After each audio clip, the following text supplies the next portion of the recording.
Hello there. You don't need to keep your eyes open for this. In fact, the best way to listen tonight is with your eyes gently closed, because tonight we're going to talk about them. Your eyes, the two small, quiet miracles that have been working for you all day long, gathering light, reading faces, watching the world move and change and glow. And now, they get to stop. Your eyes are the only part of your brain that touches the outside world. Did you know that the retina, the thin layer at the back of each eye, is actually brain tissue? It grew from the same cells that became your thoughts, your memories, your dreams, and every time you close them, something beautiful begins. Alpha waves ripple through your visual cortex. Your tear film pools beneath your lids, quietly healing the cornea. Melatonin begins to rise. Closing your eyes is not the absence of seeing, it's the beginning of dreaming. So tonight, let 100 quiet truths about the science of your eyes carry you from seeing to dreaming. You don't need to remember any of them. You don't need to stay awake for all of them. Each fact is a small, gentle gift, and if sleep takes you before the last one, that's exactly as it should be. If you'd like to help other sleepy souls find their way here too, a quiet like or subscribe is all it takes. One sleepy soul at a time. Now, let's begin with the first truth about your eyes. Right now, at the very front of each eye, there is a small, curved dome of tissue called the cornea. It is perfectly transparent, one of the only clear tissues in your entire body. And unlike almost every other part of you, it has no blood vessels at all. Most tissues need blood to survive. They need oxygen delivered through tiny red rivers. But the cornea is different. It breathes on its own. It draws oxygen directly from the air, from the very air around you. Right now, scientists have found that the cornea also absorbs some oxygen from the aqueous humor, the thin fluid behind it. So it feeds from both sides, quietly, without any help from the heart. If you think about it, your cornea is like a window left open to the night. Not a glass window, a living one that breathes, one that heals, one that has been filtering the world for you since the day you were born. And right now, with your eyes gently closed, it's still breathing, softly, slowly, like a window left open to the night air, quietly breathing. Before you can see anything, a face, a star, a candle the light must first bend, and most of that bending happens at the cornea. The cornea is responsible for about 2/3 of the eye's focusing power, more than the lens, more than any other structure.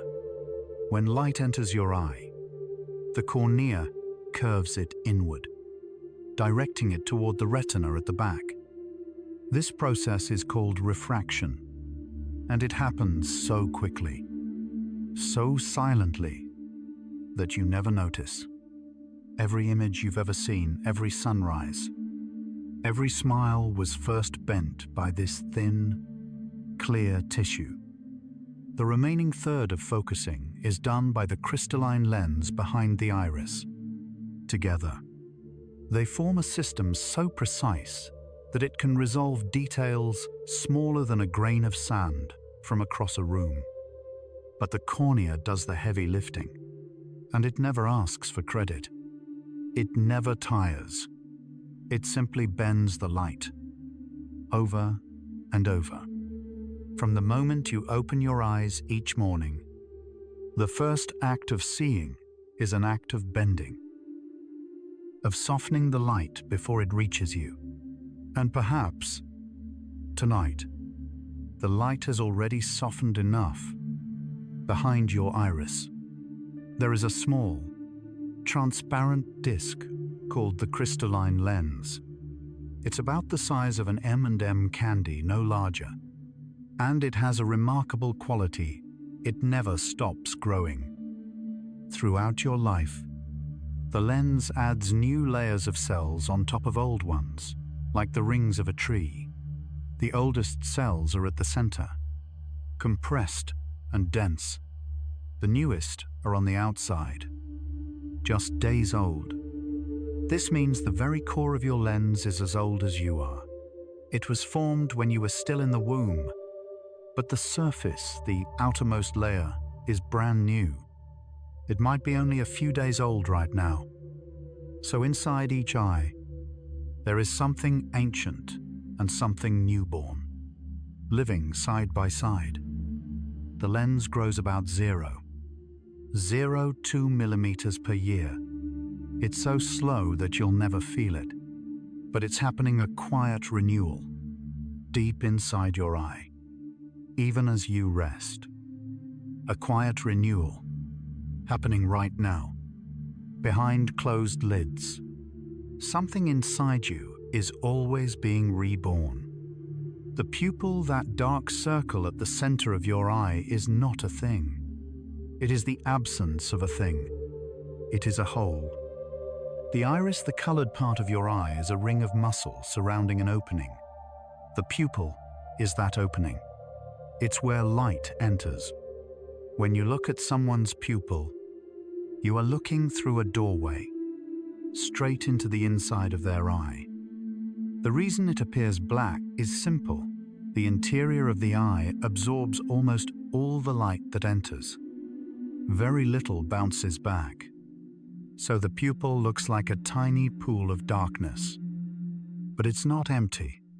Behind it lies the lens, the vitreous body, and the retina, an entire world of light-sensing cells, waiting. In a way, the darkest part of your eye is also the most welcoming. It's the part that lets the world in, an emptiness that lets the world in. And right now, as your eyes close, that emptiness rests. The doorway is shut. The pupil is at peace. Your retina, the thin tissue lining the back of each eye, contains approximately 126 million photoreceptor cells. 120 million of these are called rods, and about 6 million are called cones. Rods are extraordinarily sensitive to light. They allow you to see in dim conditions in moonlight. In shadow, cones are responsible for color vision and fine detail. They work best in bright light. To put that number in perspective, on a clear night, far from city lights, you might see around 5,000 stars with the naked eye. Your retina has 25,000 times more light-sensing cells than there are visible stars in the entire night sky. Each one of these cells converts light into an electrical signal, a tiny spark of information that travels to the brain. Together, they create the image you call the world. And right now, with your eyes closed, these 126 million cells are resting, not switched off, just quiet, waiting. A galaxy of cells, quietly gathering light. Even as the light fades, even in darkness, they remain, patient, still. Your rod cells are so sensitive that, under ideal conditions, a single rod can detect a single photon of light. One photon, the smallest possible unit of light that exists. This means that in complete darkness, after your eyes have fully adapted, you are detecting individual particles of light. Your eye, in that moment, is operating at the very edge of physics. Scientists at Rockefeller University confirmed this in 2016. They showed that human subjects could reliably detect flashes of light consisting of just one photon. The eye doesn't need a flood of light. A whisper is enough. Rods are concentrated around the edges of your retina, which is why you sometimes see faint stars better when you look slightly to the side. Your peripheral vision is actually more sensitive in the dark than your central vision. Right now, even with your eyes closed, your rod cells are not asleep. They are simply waiting, ready to detect whatever faint light might reach them. Even in darkness, your eyes are listening to the light. And in that listening, there is a kind of quiet peace. Color is not a property of objects. It is a creation of your cones. You have 3 types of cone cells, one sensitive to red wavelengths, one to green, and one to blue. Together, they can produce the perception of about 1 million different colors. Every color you've ever seen, every sunset, every flower, every painting was mixed from just 3 signals. But cones need light to function. In dim conditions, they go quiet, and the world shifts to the domain of rods, shades of gray and silver, without color. This is why nighttime looks different. It's not that the colors disappear from the world, they're still there, in the wavelengths of light bouncing off every surface. But your cones can't detect them. The world doesn't lose its colors at night. Your eyes simply stop painting them. And perhaps there's something restful about that.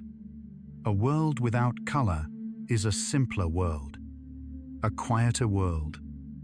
At night, the world undresses its colors and becomes a gentle sketch in silver. And in that silver quiet, your eyes can finally rest. At the very center of your retina, there is a small depression called the fovea. It measures about 5 millimeters across, smaller than the head of a pin. But this tiny spot is responsible for all of your sharp, detailed vision. The fovea is packed with cone cells about 200,000 per square millimeter. It has almost no rod cells. And unlike the rest of the retina, the overlying nerve fibers are swept aside, so light falls directly onto the photoreceptors without obstruction. When you read a word, look at a face, or thread a needle, you are using your fovea. Everything outside of it, your peripheral vision, is relatively blurred. Your brain fills in the gaps so seamlessly that you never notice. In truth, only a tiny fraction of the world is ever in sharp focus at any given moment. The rest is a soft, impressionistic blur, and your brain quietly assembles it into a convincing whole. Only a pinpoint of the world is ever truly sharp. The rest is a gentle blur, and that's enough. Tonight, even the fovea can let go. In each eye, there is a spot on the retina where no photoreceptor cells exist. It's called the optic disc, the point where the optic nerve exits the eye, carrying signals to the brain. Because there are no rods or cones here, this area is completely blind. You have a blind spot in each eye. Right now, you've had them your whole life, but you've never noticed because your brain fills in the missing information. It looks at what surrounds the blind spot, estimates what should be there, and quietly paints it in. The result is so seamless that no one would ever know a piece of the image is missing. This is called perceptual filling in, and it happens constantly, without any effort from you. Your brain is a quiet artist, always completing the picture. Some researchers believe this same mechanism helps your brain smooth out other imperfections in vision, small gaps, tiny delays, minor distortions. Your brain is always editing, always refining, always caring for the image it gives you. Your brain fills in what's missing. Quietly, without being asked. It's been doing this for you all along, and it will continue. Gently, even as you sleep. Here is perhaps the most remarkable fact about your eyes. The retina is not merely connected to the brain. It is part of the brain. During embryonic development, the retina forms from an outgrowth of the diencephalon, the same region that gives rise to the thalamus and hypothalamus. The optic nerve is not a peripheral nerve like those in your arm or leg. It is a tract of the central nervous system. Technically, your eyes are brain tissue that happens to sit in your skull's orbits. This means that when you look at someone, you are seeing them with a piece of your brain that extends outward, through the bone of your skull, to touch the world. No other part of the central nervous system does this. Your brain is entirely enclosed, protected, sealed away except for the retina. The retina is the one place where your brain meets the outside. When you close your eyes, you're tucking a small piece of your brain into the dark, letting it rest. You are giving the most exposed part of your nervous system permission to withdraw, to heal, to be still. The retina has a curious design. The photoreceptor cells, the rods and cones that detect light, are located at the back, furthest from the incoming light. The nerve fibers, blood vessels, and supporting cells are layered in front of them. This means that light must pass through several layers of tissue before it reaches the cells that actually sense it. It's as if the retina were built inside out. Why scientists believe it has to do with the retinal pigment epithelium, a dark layer behind the photoreceptors that nourishes them, recycles spent visual pigments, and absorbs stray light. Placing the photoreceptors against this layer gives them direct access to its support.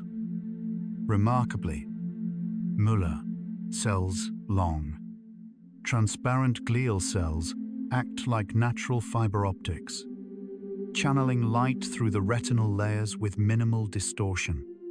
Evolution found a solution to its own imperfect design. Even light must journey inward before it becomes sight. It travels through a forest of cells, guided by invisible threads, before it finds the ones that can hear its message. And right now, no light needs to make that journey. The forest is quiet.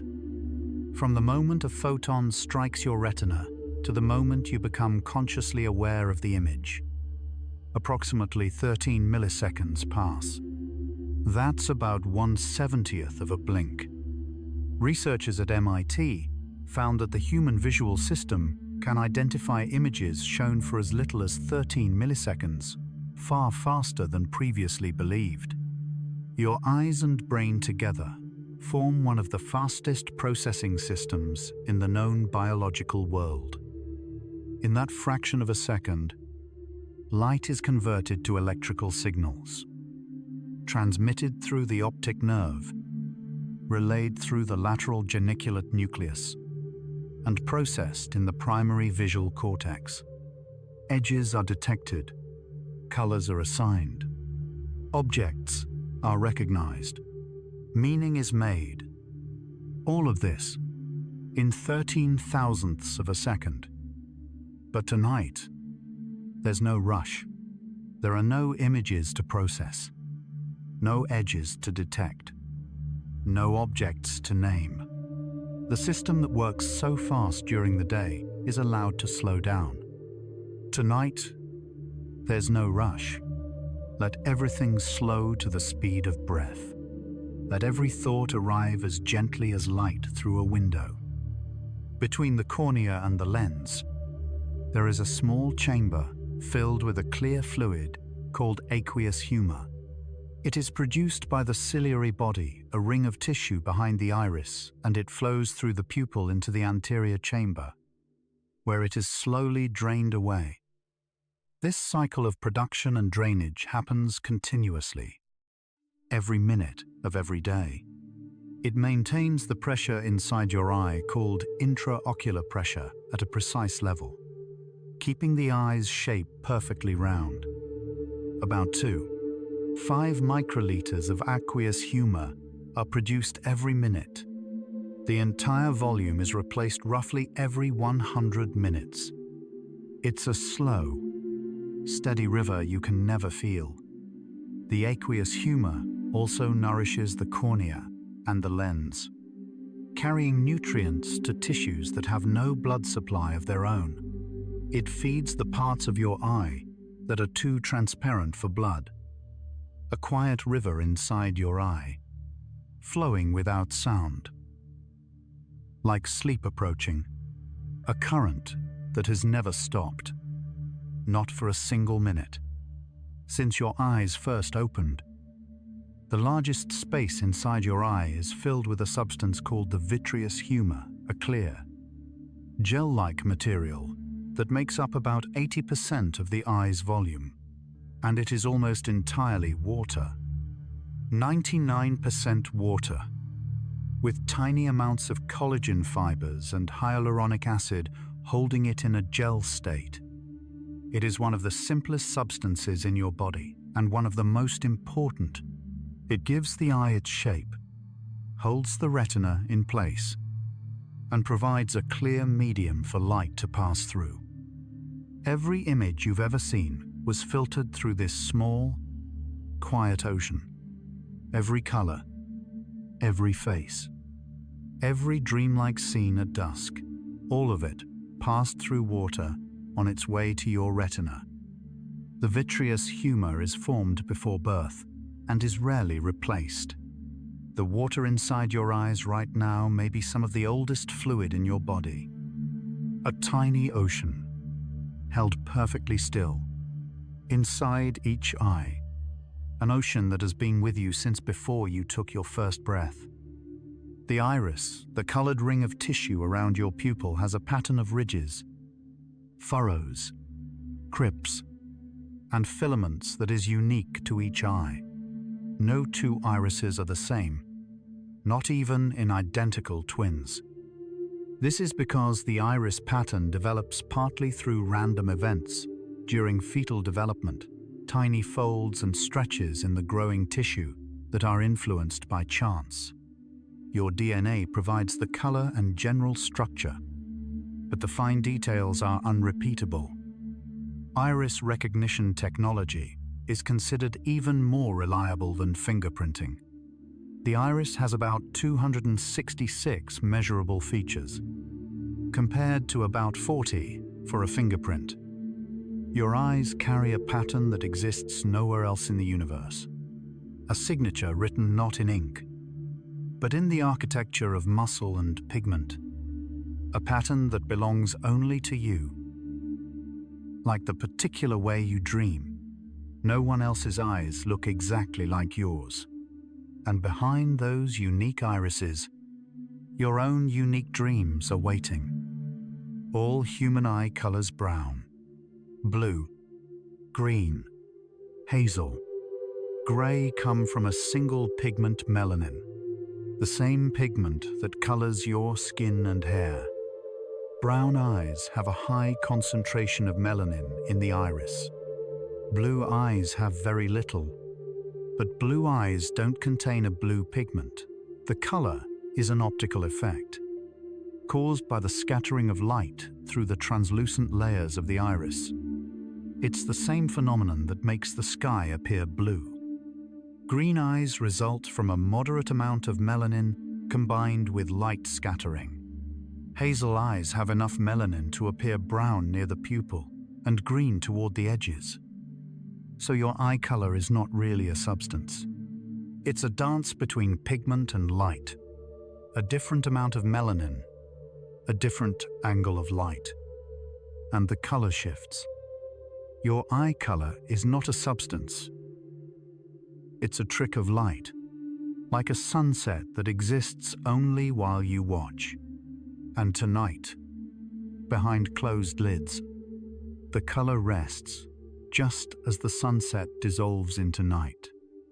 The sclera is the tough, white outer coat of the eye. It covers about 5/6 of the eye's surface, everything except the clear cornea at the front. It is about 1 millimeter thick, made of dense collagen fibers, and it is remarkably strong. Its primary job is protection. The sclera maintains the eye's spherical shape against the internal pressure of the aqueous and vitreous humors.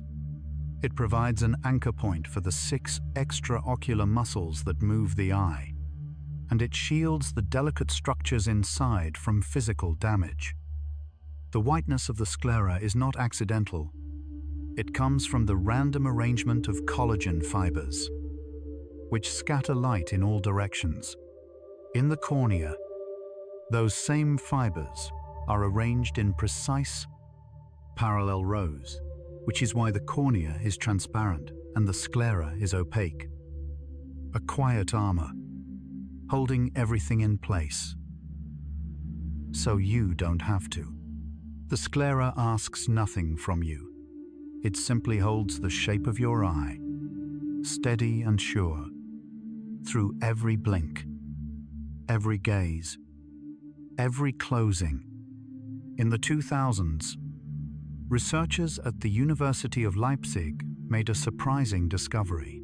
Muller cells long, thin glial cells that span the entire thickness of the retina act as living optical fibers. These cells channel light through the retinal layers with remarkably low scattering, delivering photons directly to the cone cells in the fovea. They essentially solve the problem of the retina's inverted design by guiding light past the obstructing nerve layers. Each Muller cell is roughly 0.1 millimeters long and has a funnel-shaped end that collects light at the retinal surface and pipes it inward. Computer simulations showed that these cells transmit light almost as efficiently as industrial fiber optic cables. Your eyes contain a natural fiber optic system evolved over millions of years, refined to molecular precision. Tiny threads of light, woven through the fabric of your eye, guiding photons home. A technology that nature invented long before we dreamed of glass fibers and laser light. Each of your eyes weighs approximately 5 grams, about the weight of 2 small coins. Together, they weigh less than a single tablespoon of water. And yet, these 2 small organs process roughly 80% of all the sensory information you receive from the world. More than touch, more than hearing, more than taste and smell combined. The visual cortex, the part of the brain dedicated to processing visual information, takes up about 30% of the cortex. By comparison, touch uses about 8%, and hearing about 3%. Your brain dedicates more resources to sight than to any other sense. 7 grams. That's all it takes to carry the visible world. So light in your hand, yet carrying the weight of the entire visible world. And tonight, that weight is lifted. The 80% can become quiet. The visual cortex can rest. 7 grams of miracle. Finally at peace. The optic nerve, the cable that connects each eye to the brain, contains approximately 1-2 million nerve fibers. It is the largest sensory nerve in the human body. By comparison, the auditory nerve has about 30,000 fibers. The optic nerve carries 40 times more information. It's a superhighway of visual data. transmitting signals from every photoreceptor in the retina to the brain's processing centers. During waking hours, this nerve is one of the busiest pathways in your entire nervous system. Information flows constantly edges, colors, motion, depth, faces an unceasing stream of the visual world. But at night, when you close your eyes, the traffic slows dramatically. The optic nerve doesn't shut down, it still carries baseline signals. But the flood becomes a trickle. The highway empties. A highway that's finally quiet.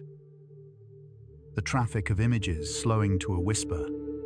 And in that whisper, there is space for rest, space for stillness, space for sleep. Every day, the outermost segments of your photoreceptor cells are shed and replaced. The tips of the rods and cones, the parts that contain the light-sensitive visual pigments, wear out from the chemical reactions of seeing. Each morning, the worn segments are shed, and new ones grow in their place.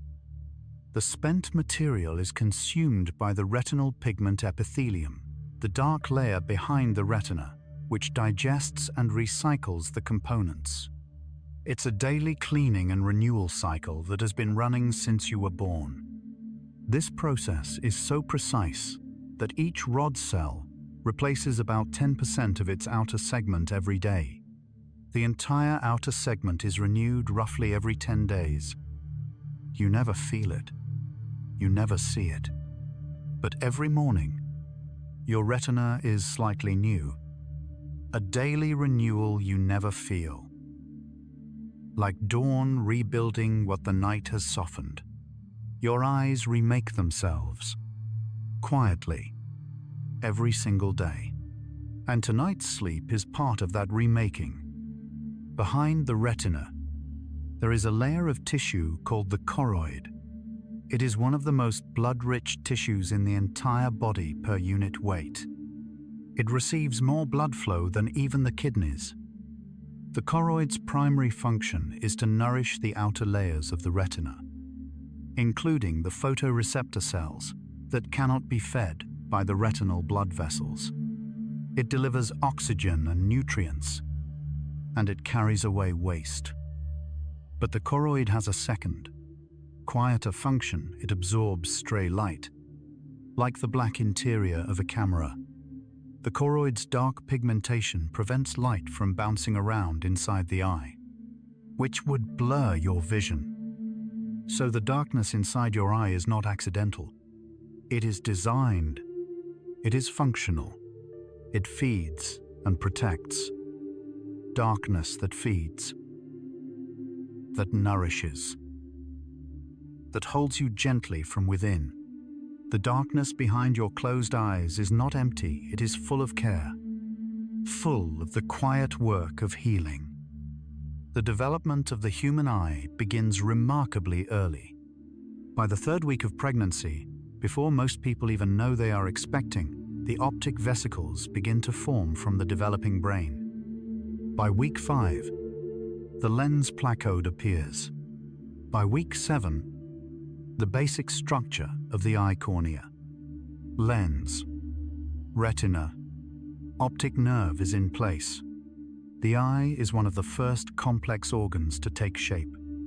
Consider that your body began building your eyes before it finished building your fingers, before your ears could hear, before your lungs could breathe. The desire to see, or rather, the biological program for sight, was one of the first priorities of your growing body. Photoreceptors begin to develop around week 8, and by the 7th month of pregnancy, a fetus can detect light filtering through the womb. You were made to see. Even before you could hear, before you could hold, seeing was one of the first gifts your body prepared for you. And tonight, you can gently set that gift down. It will be here in the morning. When a baby is born, the cone cells in the retina are not yet fully developed. Newborns can detect light and dark, and they can see high contrast patterns, but color vision takes time. In the first weeks of life, the world appears in shades of gray. Gradually, over the first few months, the cones mature, and colors begin to emerge: red first, then green, then blue. By about 5 months, most infants have full color vision. A newborn's visual acuity is also limited, about 20/400, meaning they can only focus clearly on objects about 8 to 12 inches away, which happens to be roughly the distance to a parent's face during feeding. The first clear image most humans ever see is a face. The first focused sight is love. Your very first sight was a world in soft grays, perhaps the most peaceful vision of all. And tonight, as colors fade behind your closed lids, you return to that simplicity, that softness, that first, gentle view. At birth, the human eye is about 5 millimeters in axial length. By adulthood, it reaches about 24 millimeters.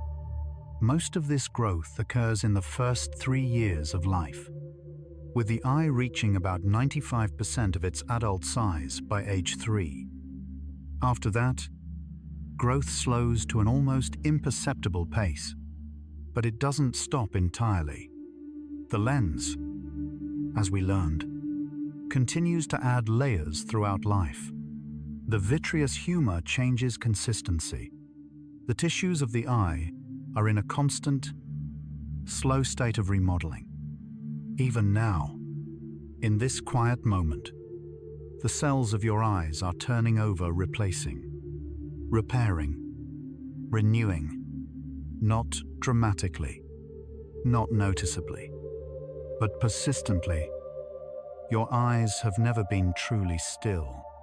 They have been growing, changing, adapting since the very beginning, and they will continue through sleep, through dreams, through tomorrow. Always becoming, always renewing, even now, as you rest. This is the architecture of light, the structure that gathers the world and gives it meaning. And now, the architecture rests. The light dims. The first cluster of truths dissolves into quiet. Let them go. There are more to come, but there's no hurry. Every time you blink, a thin film of tears spreads across the surface of your eye. This tear film is only about 3 micrometers thick, thinner than a strand of spider silk. But it is not a simple layer of water. It is a precise, 3-layered structure. The innermost layer is made of mucin, a slippery protein that helps the tear film stick evenly to the cornea. Without it, tears would bead up and roll off, like water on wax. The middle layer is the aqueous layer, mostly water, with dissolved salts, proteins, and enzymes. This is the largest layer, and it provides moisture, nutrients, and protection against bacteria. The outermost layer is a thin film of oil, produced by the meibomian glands in your eyelids. This lipid layer prevents the tears from evaporating too quickly. 3 layers, working together in perfect balance, renewed with every blink. A system so elegant that engineers have spent decades trying to replicate it in artificial teardrops, and none have quite matched the original. 3 layers of care, renewed with every blink, like a lullaby sung in 3 quiet voices. And now, beneath your closed lids, the tear film pools and thickens, doing its gentlest work. Not all tears are the same. Your body produces 3 distinct types: each with a different purpose. Basal tears are the ones you never notice. They coat your eyes constantly, about 1 microliter per minute, keeping the cornea moist, nourished, and protected. They contain lysozyme, an enzyme that kills bacteria. Every blink spreads them across the surface, like a quiet caretaker making rounds. Reflex tears are triggered by irritants, smoke, onions, dust, bright light. They flood the eye to wash away whatever shouldn't be there. They are produced in larger volumes and contain more antibodies than basal tears. Emotional tears are the ones that fall when you feel joy, grief, frustration, or relief. And remarkably, their chemical composition is different from the other two types. Emotional tears contain higher levels of stress hormones, including prolactin and adrenocorticotropic hormone, and natural painkillers called leucine enkephalins. When you cry from emotion, your body is literally flushing stress chemicals from your bloodstream. 3 languages of tears: 1 for care, 1 for protection, 1 for release. Each one a small act of healing. And tonight, your eyes need none of them. Tonight, they simply rest. When you cry, truly cry, with emotional tears, something remarkable happens in your nervous system. The act of crying activates the parasympathetic nervous system, the branch responsible for rest, digestion, and recovery.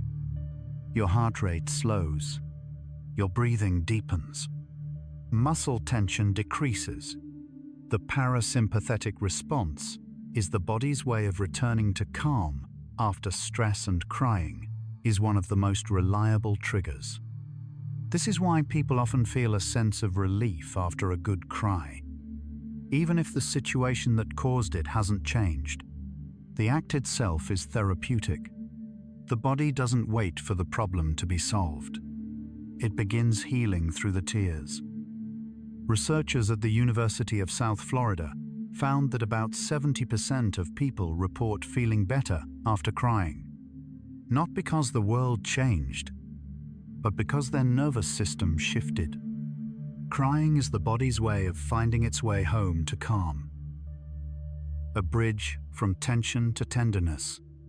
And tonight, your body is already finding that calm, not through tears, but through stillness, through the quiet closing of your eyes. Emotional tears contain leucine enkephalin, a natural opioid peptide that reduces pain and improves mood. Your body produces its own painkillers, and it delivers some of them through your tears. This is not a metaphor. It is biochemistry.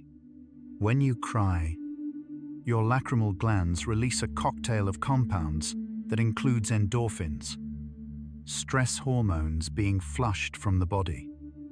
And these small pain-reducing molecules, the concentration of leucine enkephalin in emotional tears is higher than in basal or reflex tears. This suggests that the body specifically enriches emotional tears with soothing compounds, as if it knows the difference between dust in the eye and sadness in the heart. Some researchers believe that this is why suppressing tears can feel physically uncomfortable. The body wants to release these compounds. It wants to complete the cycle. Your tears carry tiny doses of comfort, delivered from the inside, a pharmacy that lives behind your eyes, dispensing exactly what you need, exactly when you need it. And tonight, comfort doesn't need to come from tears. It can come from rest, from warmth, from the quiet dark.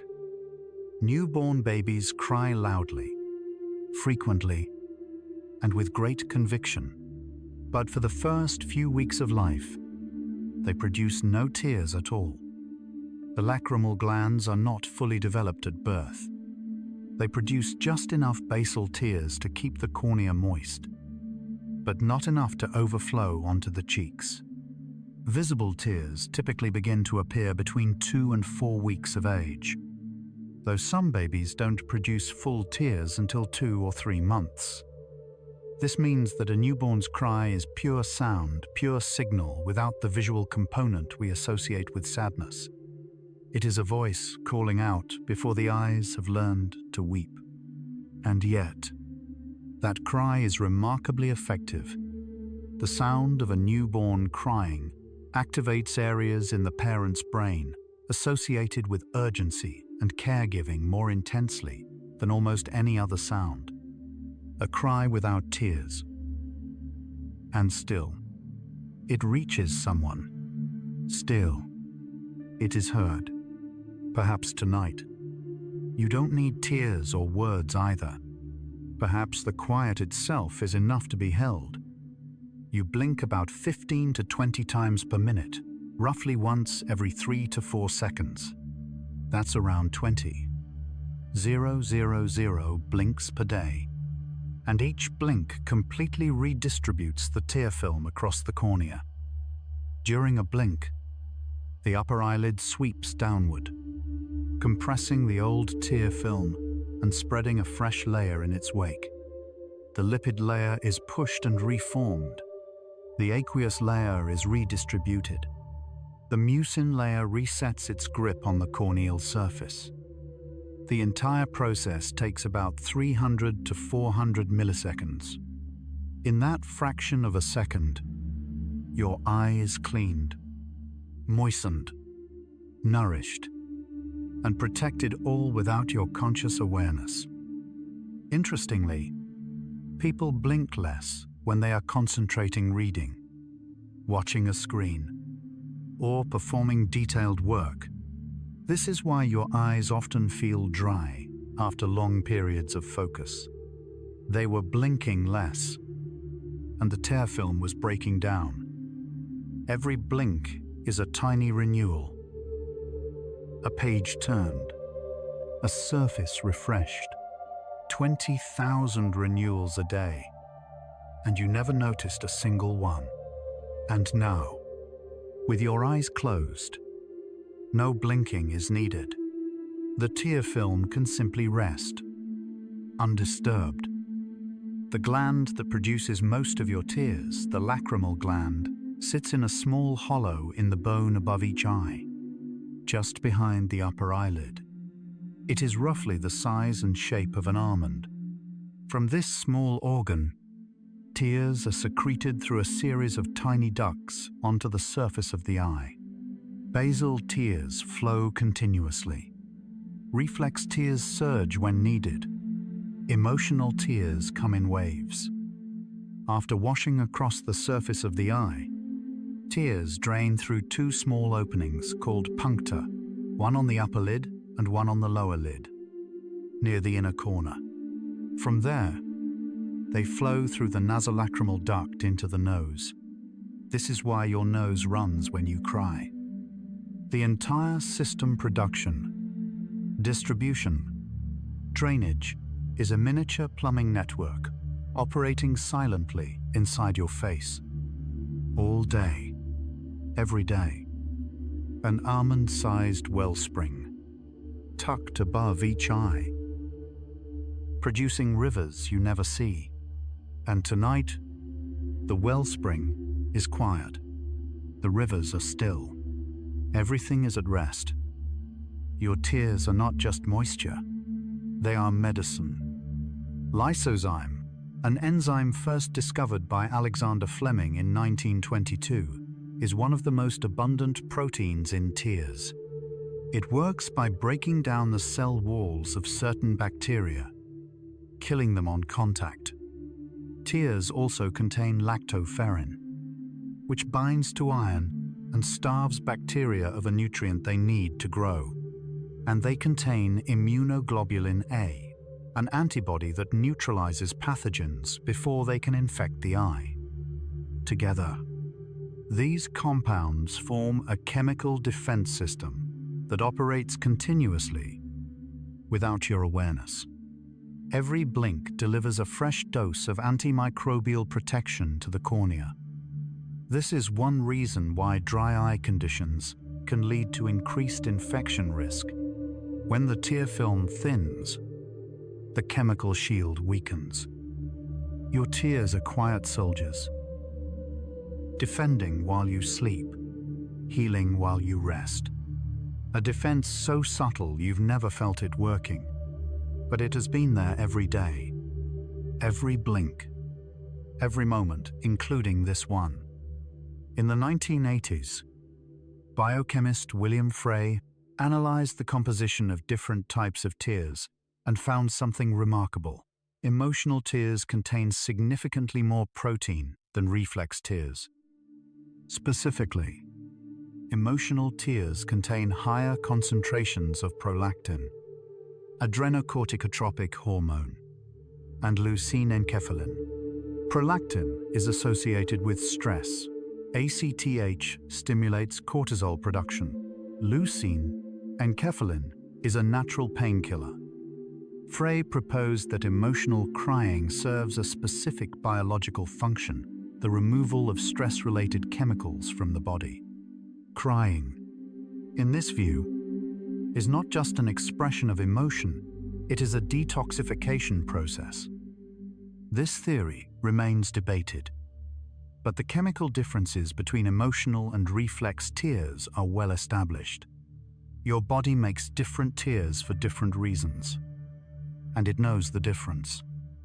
Different tears for different sorrows, each one precisely composed. Your body doesn't make tears randomly. It makes them with intention, the right chemistry for the right moment. Tonight, no tears are needed. Only the gentle chemistry of sleep. If you scratch your cornea, a surprisingly common injury, it will likely heal within 24 to 48 hours. The corneal epithelium, the outermost layer, has one of the fastest regeneration rates of any tissue in the human body. Corneal epithelial cells divide and migrate to cover a wound at a speed of about 60 micrometers per hour. That's slow by everyday standards, but extraordinarily fast in biological terms. The entire surface of the cornea is replaced approximately every 7 days. This rapid healing is aided by the tear film, which provides growth factors, nutrients, and a moist environment conducive to cell migration. Tears don't just protect the cornea, they actively participate in its repair. The cornea has evolved this capacity because it is the most exposed, transparent tissue in the body.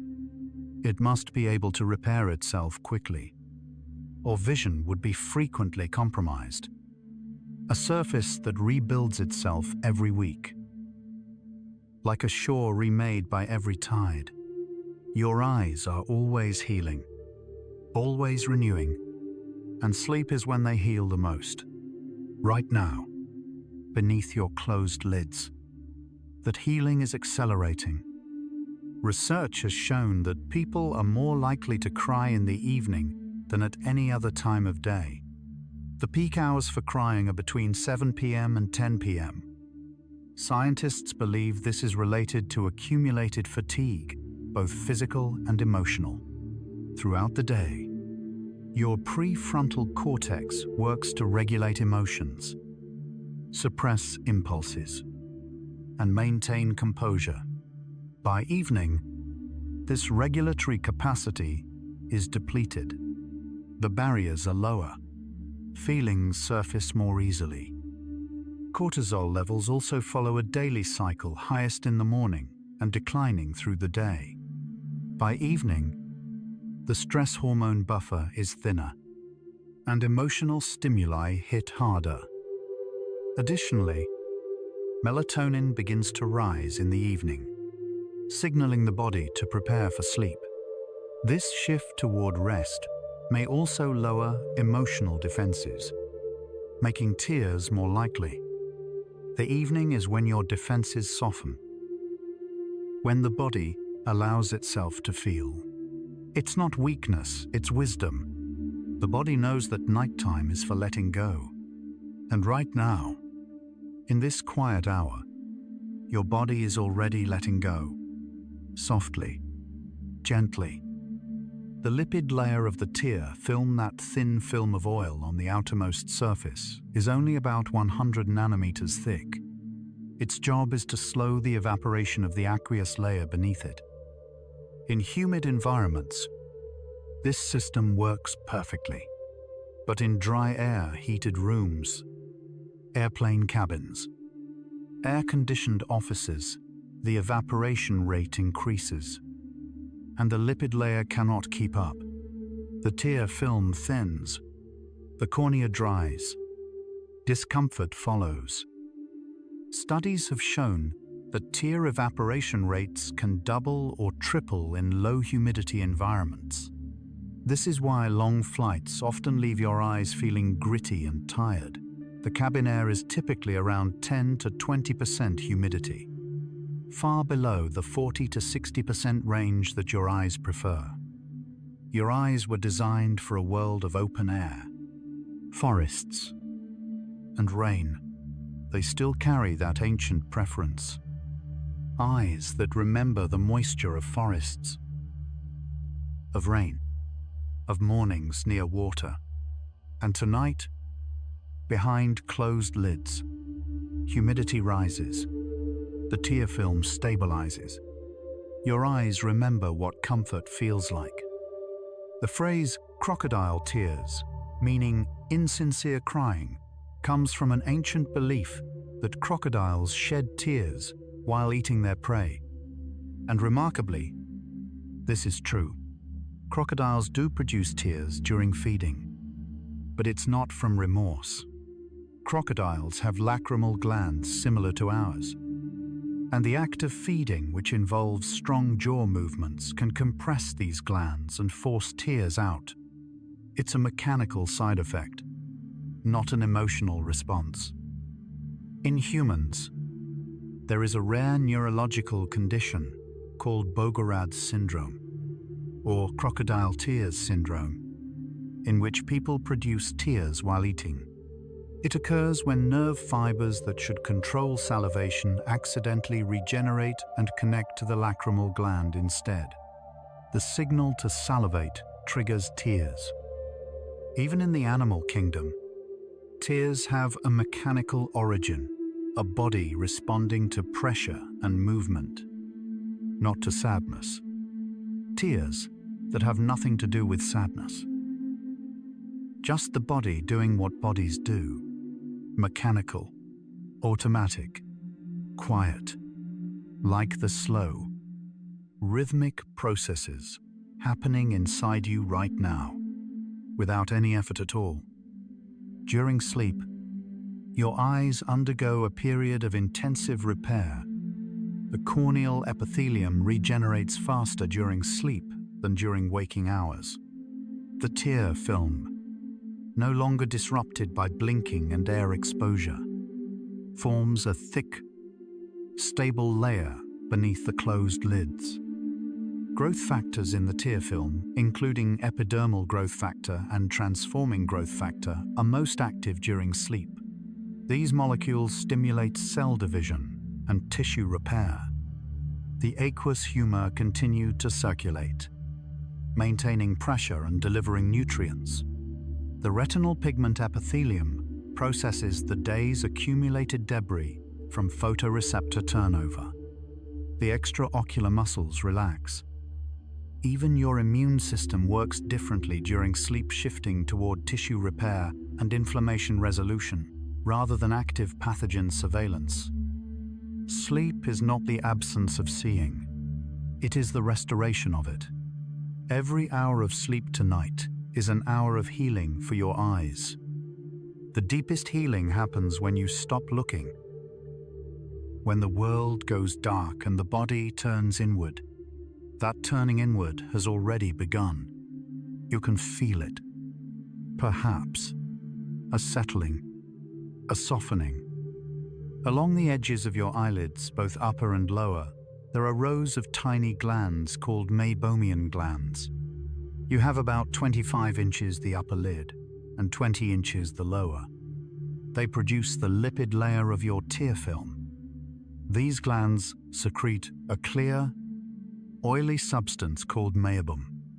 With every blink, the eyelids squeeze the glands, releasing a fresh supply of oil onto the tear surface. This oil prevents your tears from evaporating too quickly. Meibomian glands operate continuously even during sleep. The warmth of closed eyelids actually helps liquefy the meibum, keeping it flowing. This is why warm compresses are often recommended for people with meibomian gland dysfunction. If these glands become blocked, the tear film destabilizes, and the eyes become dry, irritated, and prone to infection. The glands are small, but their role is essential. Tiny oil wells along your eyelids, flowing all night, feeding the tear film while you sleep. You don't need to do anything. They know their work. They have been doing it since your first night on Earth. When you cut an onion, you're not just releasing a smell. You're releasing a chemical weapon. Onions contain amino acid sulfoxides. When you slice through the cells, an enzyme called alliinase is released, which converts these sulfoxides into a volatile compound called syn-propanethyl S-oxide. This gas rises, reaches your eyes, and dissolves in the tear film, forming a mild sulfuric acid. Your corneal nerves detect the irritation instantly, triggering reflex tears to flood the eye and wash the acid away. The stinging sensation is your trigeminal nerve sounding the alarm. The entire sequence from knife to tears takes about 30 seconds. It's a beautifully efficient defense. Your eyes detect a chemical threat and flush it within moments. Chilling the onion before cutting slows the chemical reaction. Running water over the cut surface washes the gas away. But if neither is available, your eyes will handle it themselves. Your eyes know how to defend themselves. Even against a humble onion, a defense so swift, so automatic, that you never had to learn it. Tonight, there are no onions, no alarms, only quiet. Researchers are developing methods to diagnose diseases from a single teardrop, because tears contain proteins, lipids, metabolites, and even genetic material. They carry information about your overall health.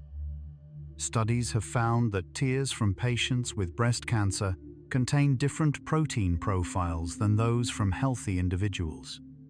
Similar differences have been detected in people with diabetes, Parkinson's disease, and multiple sclerosis. A team at the University of Michigan has developed a tear lab, a portable device that analyzes the composition of tears in minutes. The goal is to create a non-invasive diagnostic tool that could replace blood draws for certain conditions. Your tears are not just moisture. They are a mirror of your inner chemistry, a small, clear window into the state of your body. A mirror held in water, reflecting what's happening deep inside. Your tears know things about you that even you don't know. Quiet messengers, carrying news from the interior. And tonight, the message is simple: rest. Dry eye disease, a condition in which the tear film is insufficient or unstable, affects an estimated 350 million people worldwide. It is one of the most common reasons people visit an eye doctor. The condition can result from reduced tear production, excessive evaporation, or both. Symptoms include a gritty sensation, burning, redness, blurred vision, and paradoxically, Excessive tearing the eyes produce reflex tears in response to the dryness. But these tears lack the right composition to restore the tear film. Risk factors include age, screen use, dry environments, contact lens wear, and certain medications. Women are affected more often than men, partly due to hormonal changes that affect tear production. The modern world, with its screens, air conditioning, and indoor lifestyles, has made dry eyes more common than at any point in human history. But tonight, none of that matters. Your eyes are closed. The air is still. The tear film is intact, behind your lids. Everything is warm and wet and protected. A quiet repair, happening without your permission or effort. Your eyes taking care of themselves, the way they always have. Have you ever wondered why your nose runs when you cry? The answer lies in a small channel called the nasolacrimal duct. After tears wash across the surface of the eye, they drain through two tiny openings, the puncta located at the inner corners of your upper and lower eyelids. From there, they flow into the lacrimal sac and then down the nasolacrimal duct, which empties into the nasal cavity. This is why you can sometimes taste eye drops. They drain through this duct into the back of your nose and throat. And it's why crying produces a runny nose. The excess tears overflow the drainage system and flood the nasal passages. The nasolacrimal duct is about 12 millimeters long. It's a tiny pipeline that connects your eyes to your nose, a hidden bridge between two senses, a hidden river connecting your eyes to the rest of you. Tears flowing inward, returning to the body that made them. A quiet circle, a gentle return, like sleep itself, a return to the body, to the self, to stillness. The eyes of a newborn are remarkably clear. The cornea is almost perfectly transparent. The lens is pristine, and the vitreous humor is a flawless gel. There is no yellowing, no accumulation, no wear. Over time, the lens gradually yellows as proteins accumulate and cross-link. The vitreous humor begins to liquefy, forming small clumps of collagen that cast shadows on the retina, the floaters that many adults notice. By age treads, the lens transmits about half the blue light it did at birth. The world literally looks warmer, more amber, less blue as we age. Artists have speculated that this may explain why some painters' color palettes shifted toward warmer tones later in their careers. But in the first months of life, light enters the eye with almost no filtration.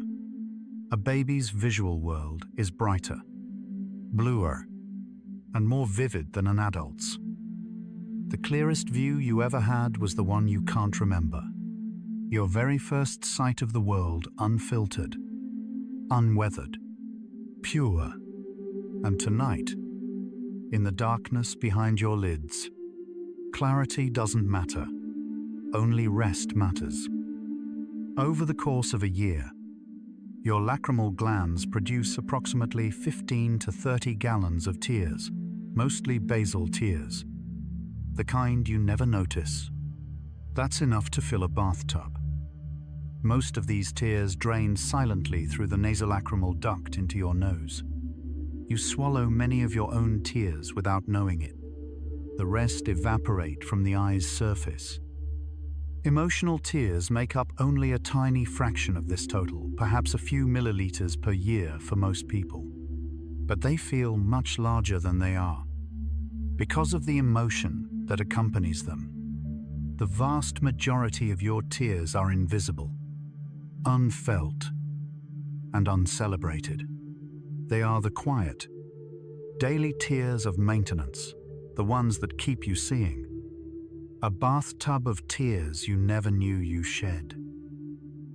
all for the quiet work of keeping your eyes alive. An ocean of invisible care, flowing through every day of your life. And tonight, a few more drops join that invisible ocean, pooling softly beneath your closed lids. After a blink, the tear film spreads evenly across the cornea, but it doesn't last forever. Without a new blink, the film begins to thin, developing dry spots. The time it takes for the first dry spot to appear is called the tear breakup time, or T-but. In healthy eyes, T-but is about 10 to 15 seconds. In dry eye conditions, it can be as short as 5 seconds or less. Doctors measure T-but using a fluorescent dye that glows under blue light. They instill the dye, ask the patient not to blink, and watch the tear film through a slit lamp. When the first dark spot appears in the fluorescent film, they record the time. This simple test reveals the stability of your tear film, the thin, fragile barrier between your cornea and the air. 10 seconds of protection, renewed with every blink. A film so thin it breaks in moments, yet so reliable it has protected your eyes for decades. And right now, with your eyes closed, the film doesn't need to hold.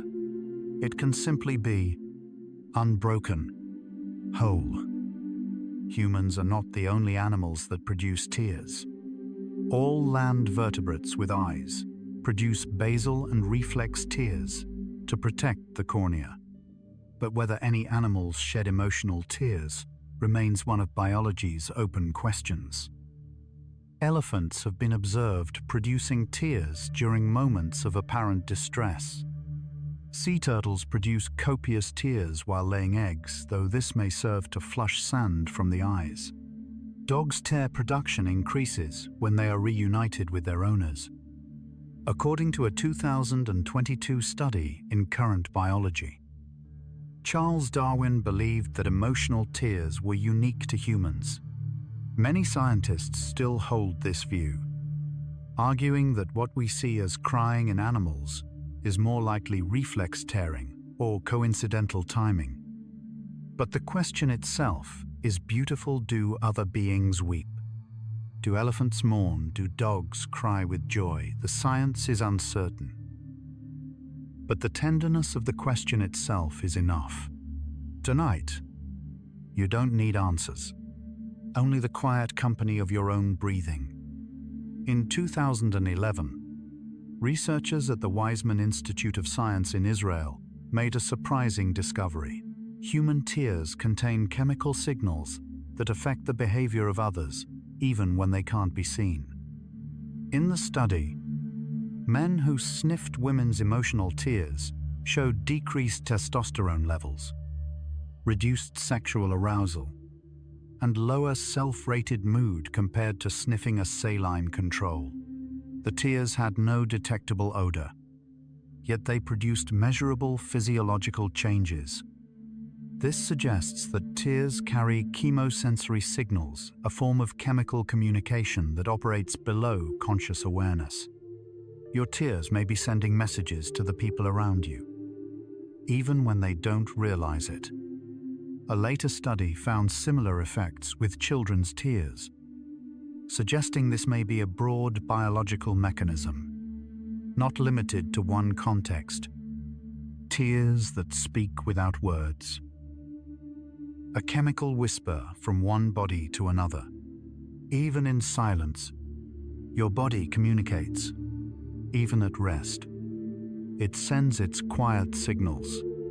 And the signal tonight is simple peace. When you close your eyes, the composition of your tear film changes. The lipid layer thickens, reducing evaporation to nearly zero. The aqueous layer becomes more concentrated with growth factors and healing proteins. The temperature behind your lids rises slightly, creating a warm, moist microenvironment ideal for corneal repair. Studies have shown that corneal wound healing accelerates during eye closure, particularly during sleep. The combination of warmth, moisture, reduced mechanical stress, and concentrated growth factors creates optimal conditions for cellular regeneration. This is one reason why eye doctors often recommend patching a healing eye. It simulates the closed eye environment and speeds recovery. The simple act of closing your eyes doesn't just block out light. It changes the chemistry of your tears, the temperature of your cornea, and the healing capacity of the entire ocular surface. Closing your eyes is an act of healing.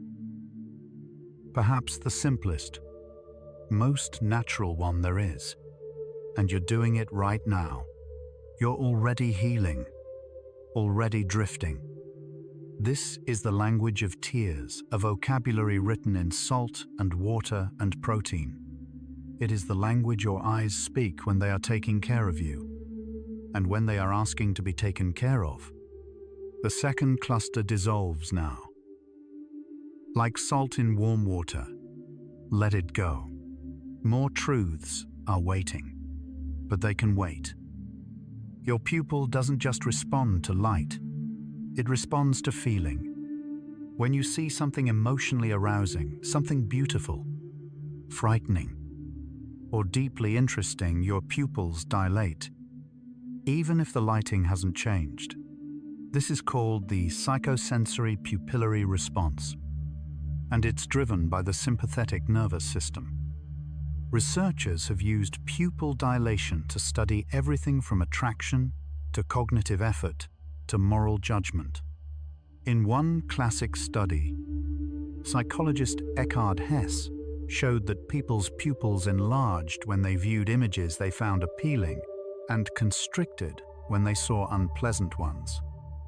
Your pupils are a window into your emotional state, one that you cannot consciously control. They betray interest, surprise, fear, and desire with perfect honesty. In the dark, your pupils widen naturally, and perhaps there's an emotional truth in that. 2. In darkness, the body opens. It becomes receptive. It lets more in.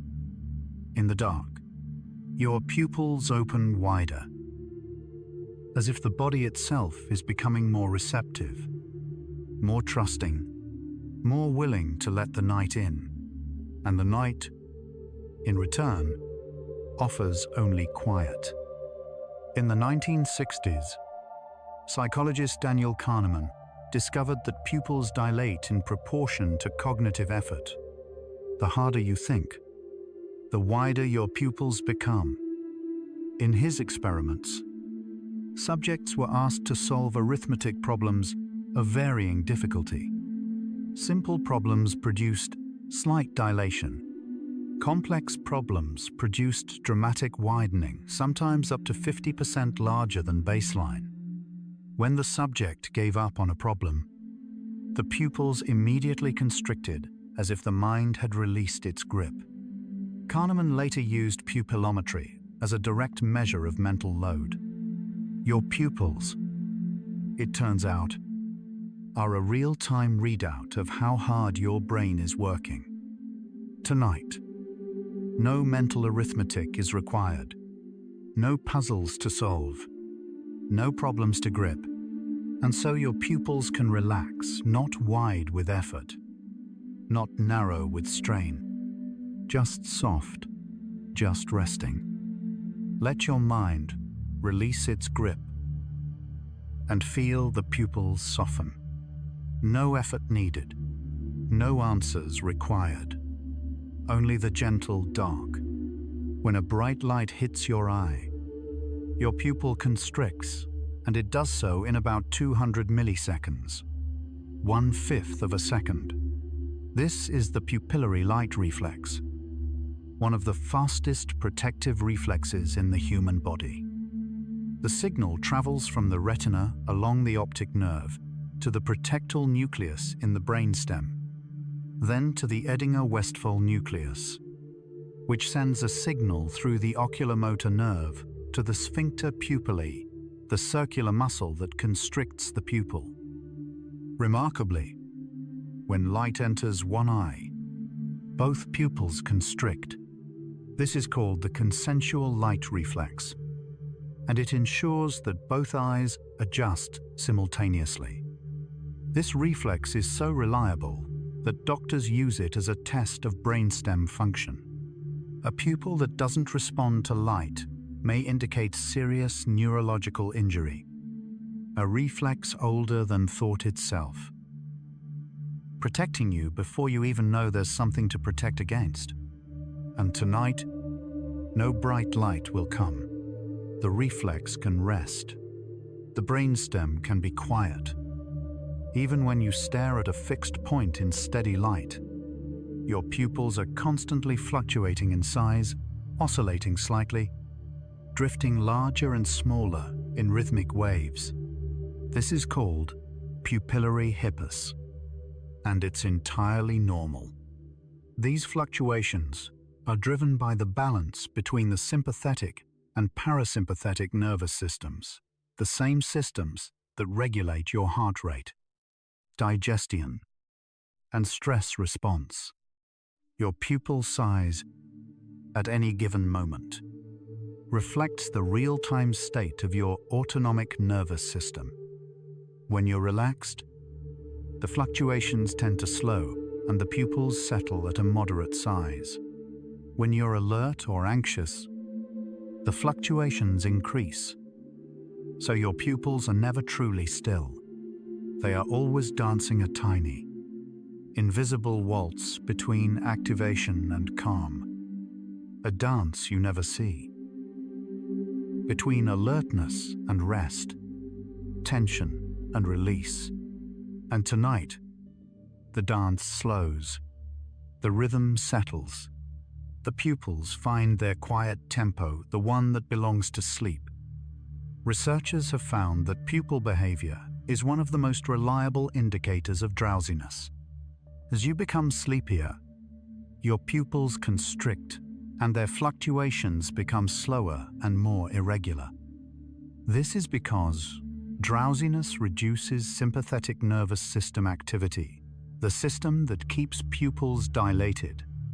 As alertness fades, the parasympathetic system takes over and the pupils narrow. A technique called pupillography, continuous recording of pupil size, is used in sleep research and fatigue assessment. Truck drivers, pilots, and shift workers have been studied with this method to detect dangerous levels of sleepiness. Your pupils know when you're falling asleep. They begin to close before you do.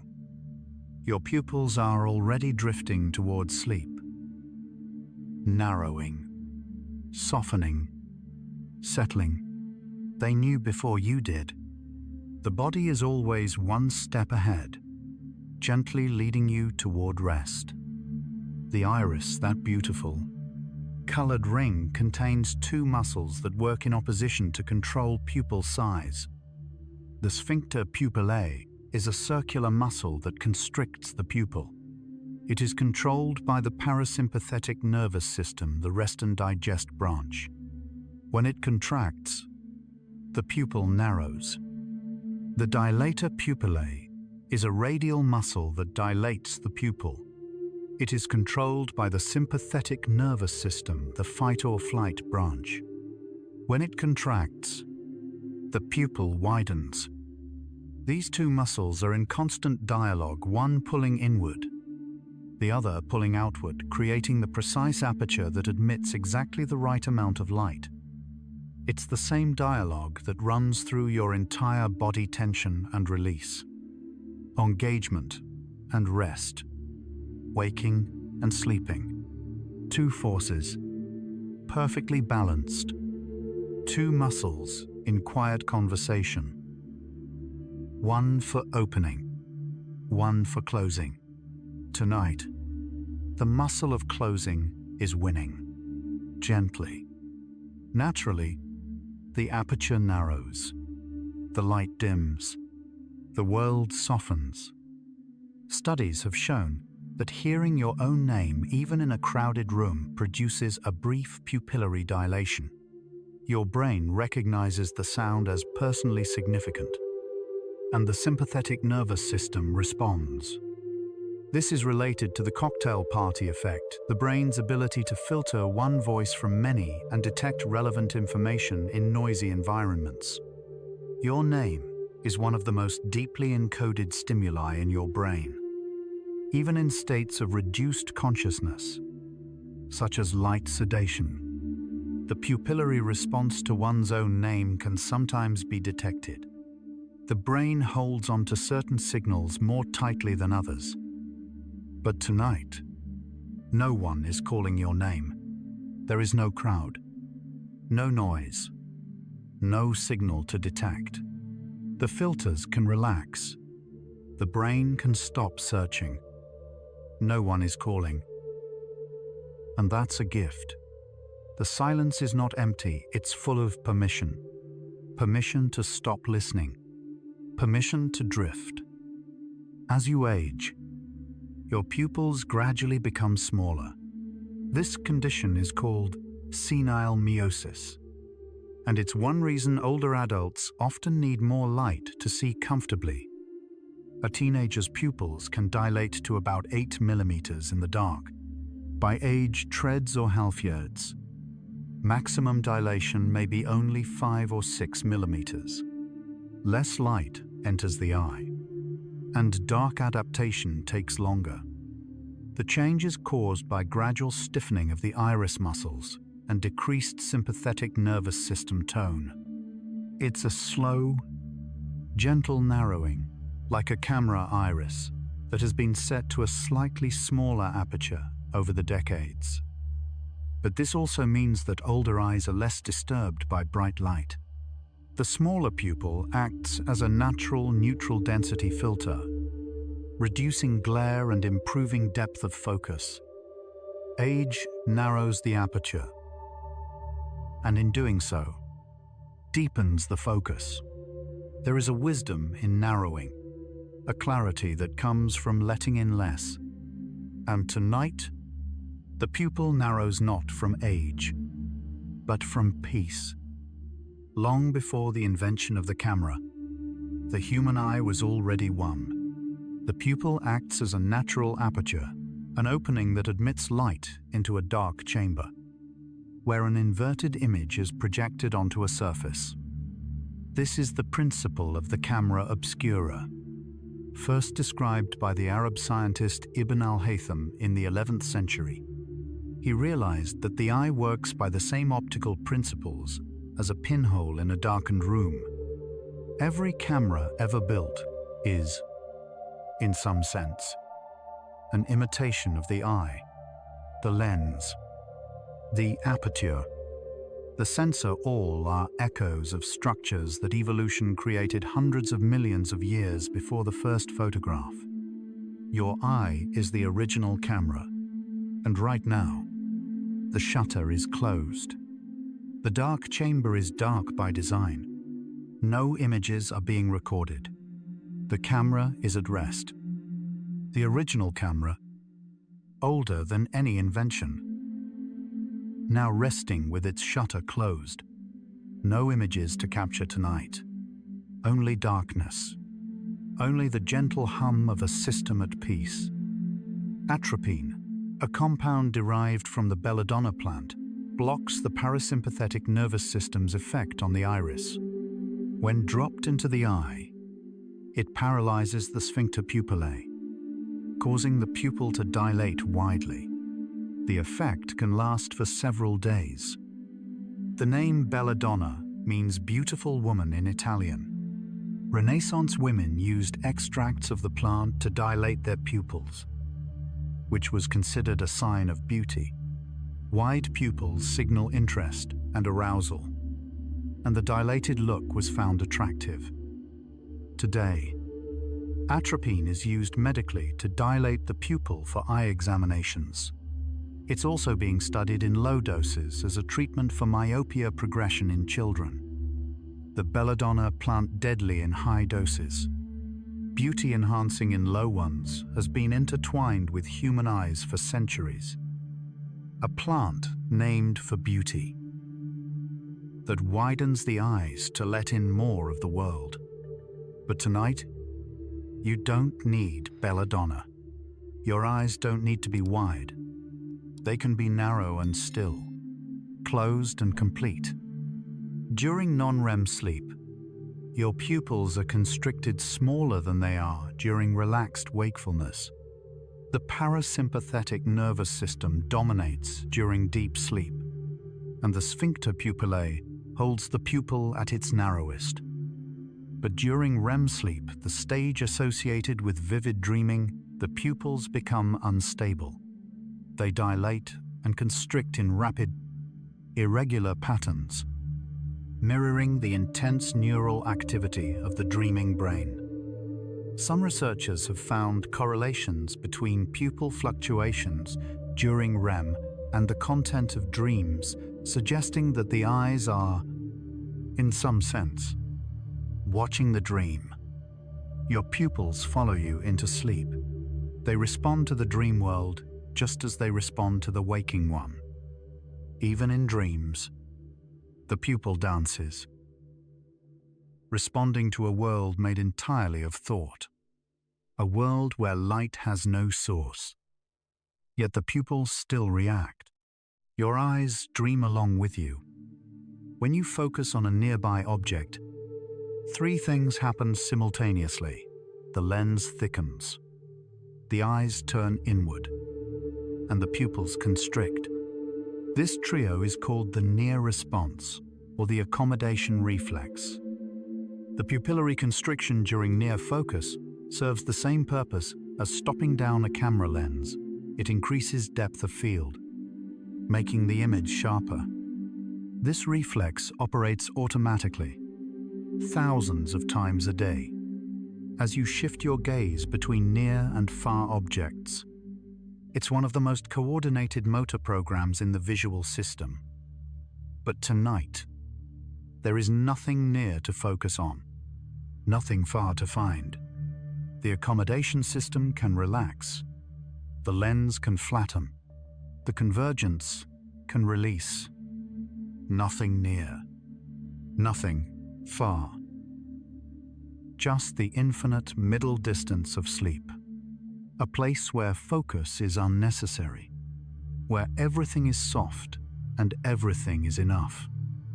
In a remarkable study published in 2014, researchers found that simply imagining a bright scene causes the pupils to constrict, even in complete darkness. Conversely, imagining a dark scene causes the pupils to dilate. This means your pupils respond not just to actual light, but to the idea of light. The brain's visual imagery pathways are powerful enough to trigger a real, measurable physical response in the iris.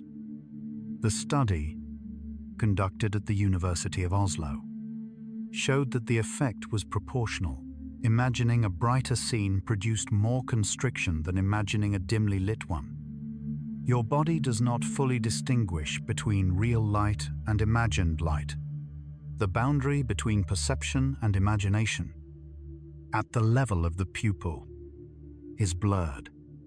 Imagine darkness, and the pupils obey. Imagine a field of stars, fading one by one. Imagine the last light dissolving, and feel the body respond, narrowing, softening, settling into the dark. About 20% of people have pupils that are slightly different sizes, a condition called physiological anisocoria. The difference is usually less than 1 millimeter and is perfectly harmless. Anisocoria can be constant or intermittent. It may be more noticeable in dim light. For most people, it causes no symptoms and requires no treatment. However, sudden onset of unequal pupils can indicate serious conditions such as nerve damage, brain injury, or eye trauma.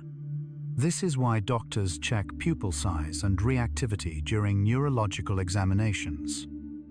David Bowie was famous for having differently sized pupils, the result of a childhood eye injury that left one pupil permanently dilated. It gave his gaze a striking asymmetry that became iconic.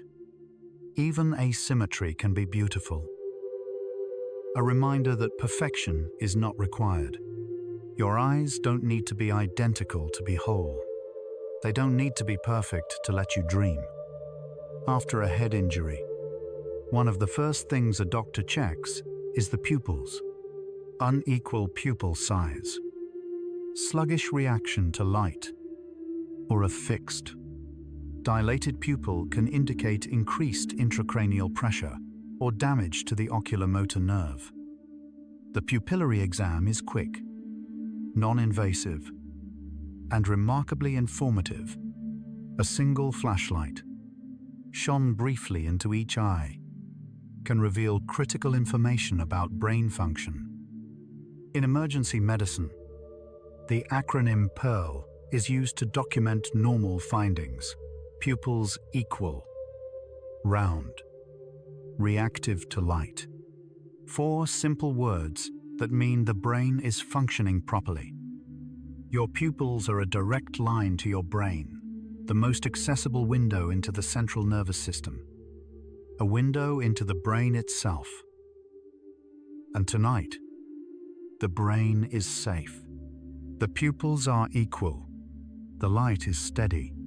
Everything is pearl. Everything is well. Research has shown that listening to emotionally moving music can cause pupils to dilate.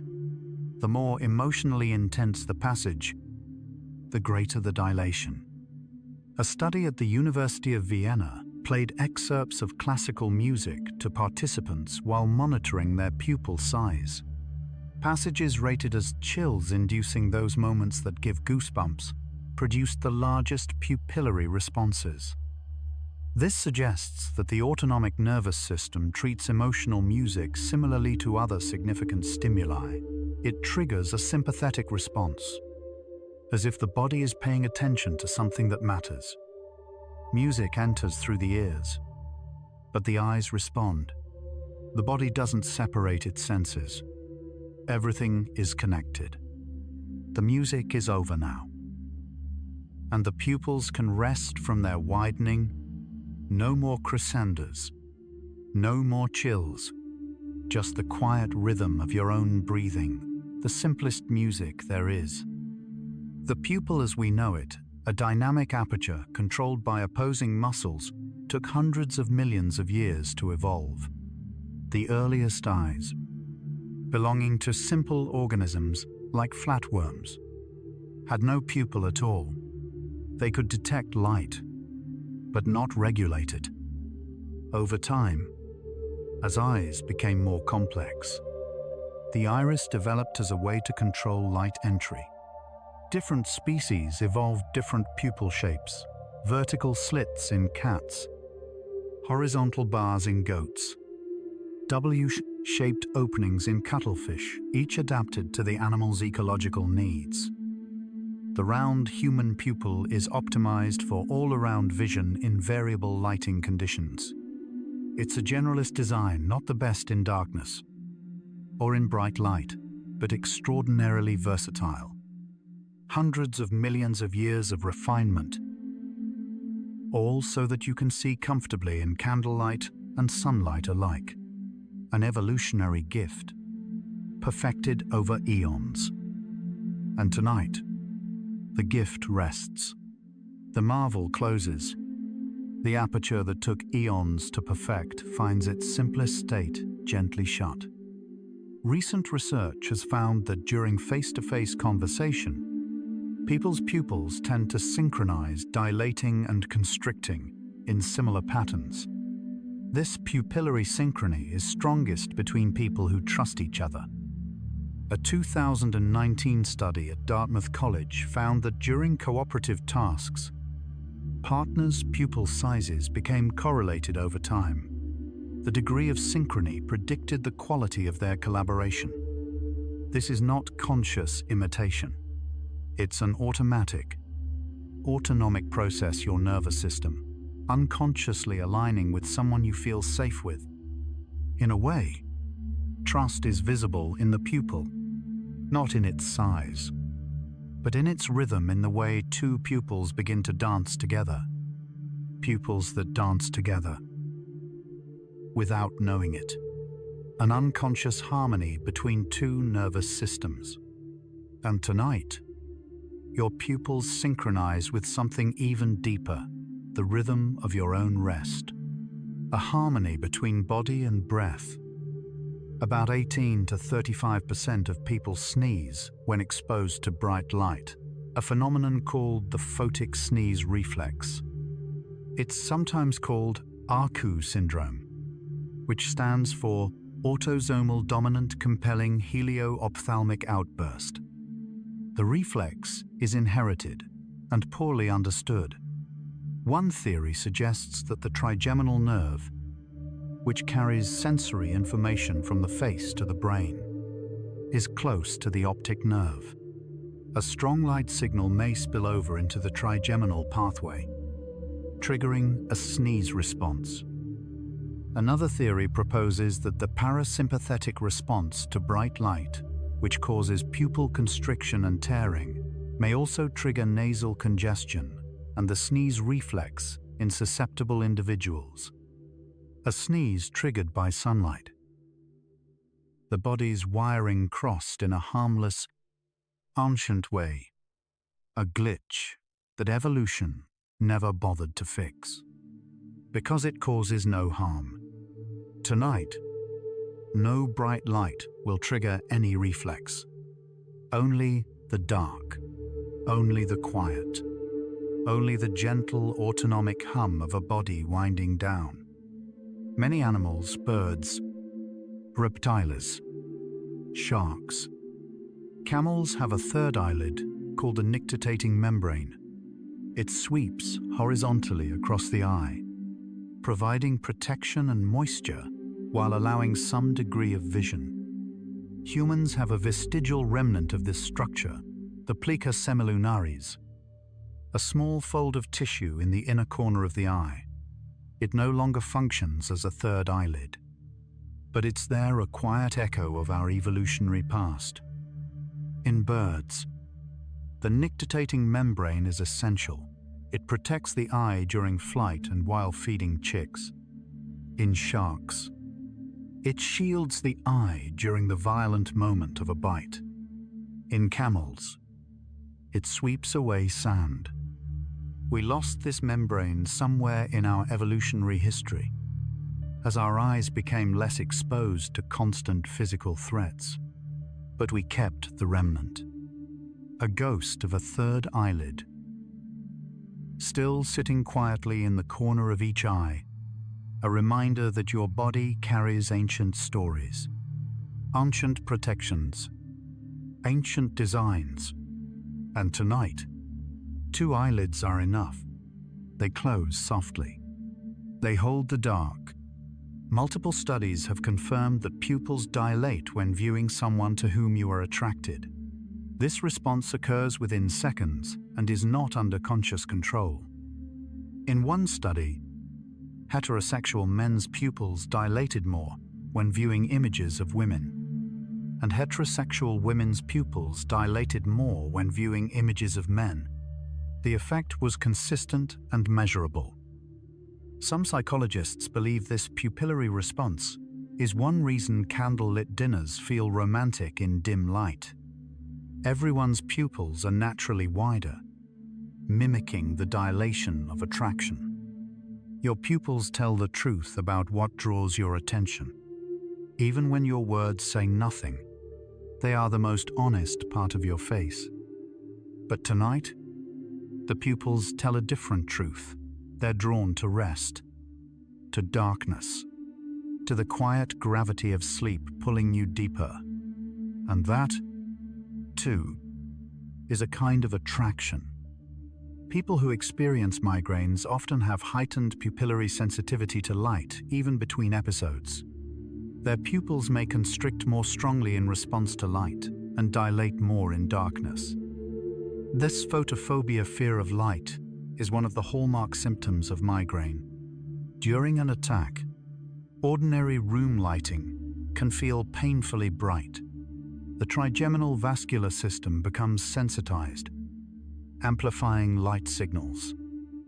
Researchers at Beth Israel Deaconess Medical Center found that certain retinal cells, called intrinsically photosensitive retinal ganglion cells, play a key role in migraine photophobia.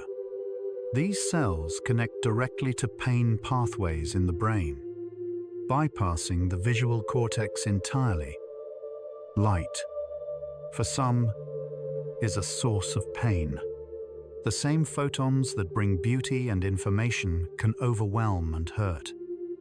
For anyone whose eyes have ever ached from too much light, tonight is a reprieve.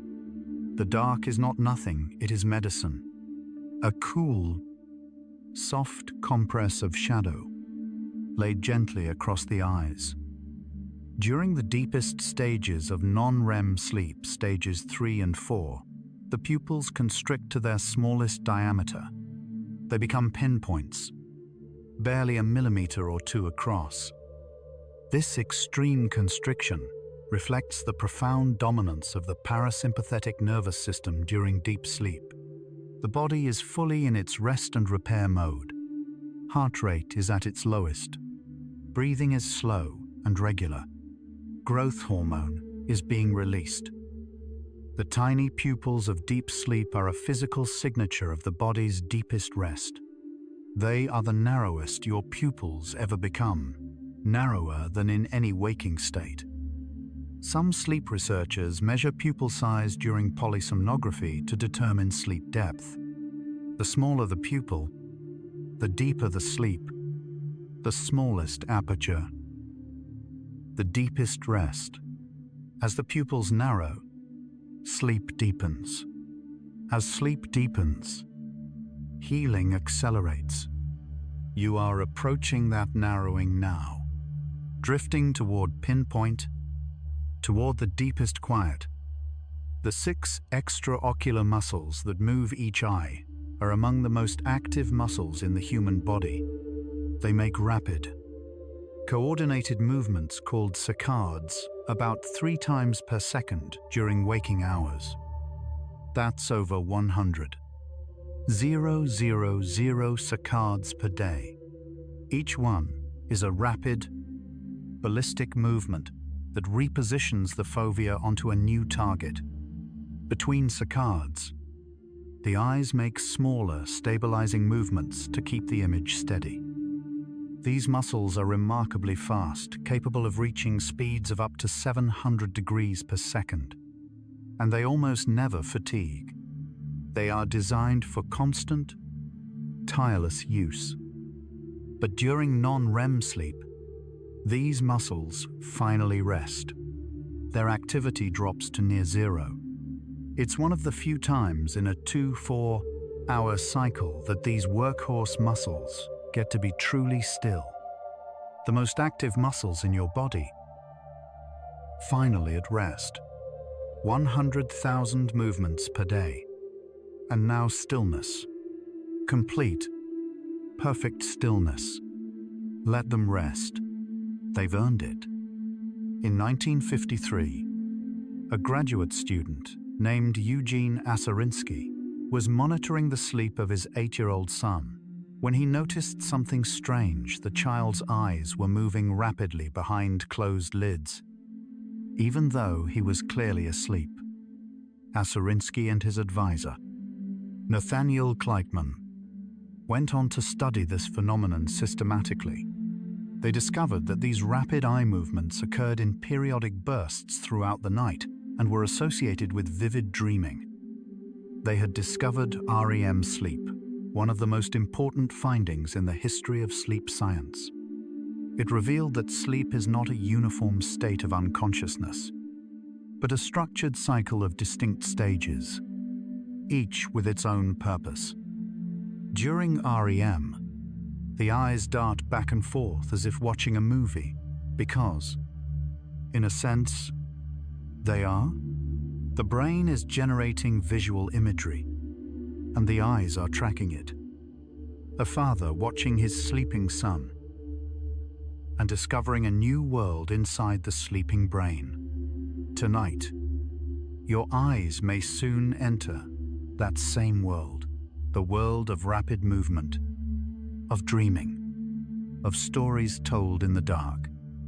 This is the pupil's secret life, a story told in constrictions and dilations, in reflexes and reactions, in the quiet interplay of muscles and nerves.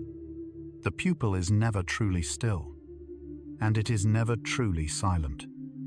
But now, the secrets can keep for a while. The third cluster fades, the pupil settles, and the final cluster, the one about dreaming, begins to stir. During REM sleep, your eyes move rapidly behind closed lids, darting left and right, up and down, in patterns that can last from a few seconds to several minutes. These movements give REM sleep its name, rapid eye movement. For decades, scientists debated whether these movements correspond to the visual content of dreams. A 2015 study at Tel Aviv University provided compelling evidence. They recorded the activity of individual neurons in the brains of sleeping patients and found that eye movements during REM were followed by bursts of neural activity, identical to those seen when viewing new images while awake. In other words, each rapid eye movement may represent a shift in the dreamer's gaze, a new scene, a new face, a new landscape in the theater of the mind. Your eyes are watching your dreams. The same muscles that track the waking world are now tracking a world made entirely of memory and imagination. Eyes that watch worlds that don't exist. And yet, to the brain, they are just as real. Tonight, when the dreams come, your eyes will follow. They always do. When you close your eyes, you don't see pure blackness. You see phosphenes faint, shifting patterns of light, color, and shape that arise from spontaneous activity in the visual system. These are not reflections or afterimages. They are generated internally by the retina and visual cortex in the absence of external light. Gentle pressure on the eyelids can intensify them, which is why rubbing your eyes sometimes produces swirling stars. Phosphenes demonstrate that the visual system is never truly off, even in total darkness. Neurons in the retina fire spontaneously, and the visual cortex processes these signals as if they were real light. Some researchers believe phosphenes play a role in the transition to sleep. They may be the first stirrings of the visual imagery that eventually becomes a dream. The light behind your closed eyes is not borrowed from the world. It's made by you. Your brain is its own lamp, its own sky, its own quiet constellation, and those faint lights are the doorway to dreaming. About 80% of dream content is visual. We see in our dreams more than we hear. Touch, taste, or smell. The visual cortex, the largest sensory processing area in the brain, is highly active during REM sleep, generating imagery that can be vivid, detailed, and emotionally powerful. Blind individuals who lost their sight after age 5 or 6 typically continue to have visual dreams, drawing on stored visual memories. Those who were born blind or lost sight very early have dreams dominated by other senses: touch, sound, spatial awareness, but they are no less vivid. This tells us something profound. The brain's primary mode of imagination is visual. When it constructs a world for you at night, it builds it first with light and shape and color. Your dreaming mind is a visual artist, painting scenes from nothing in a gallery that only you will ever visit. And tonight, the gallery is preparing. The canvases are being stretched. The colors are being mixed. Soon, the exhibition will begin. Neuroimaging studies have shown that during REM sleep, the primary and secondary visual cortices are as active as they are during waking vision.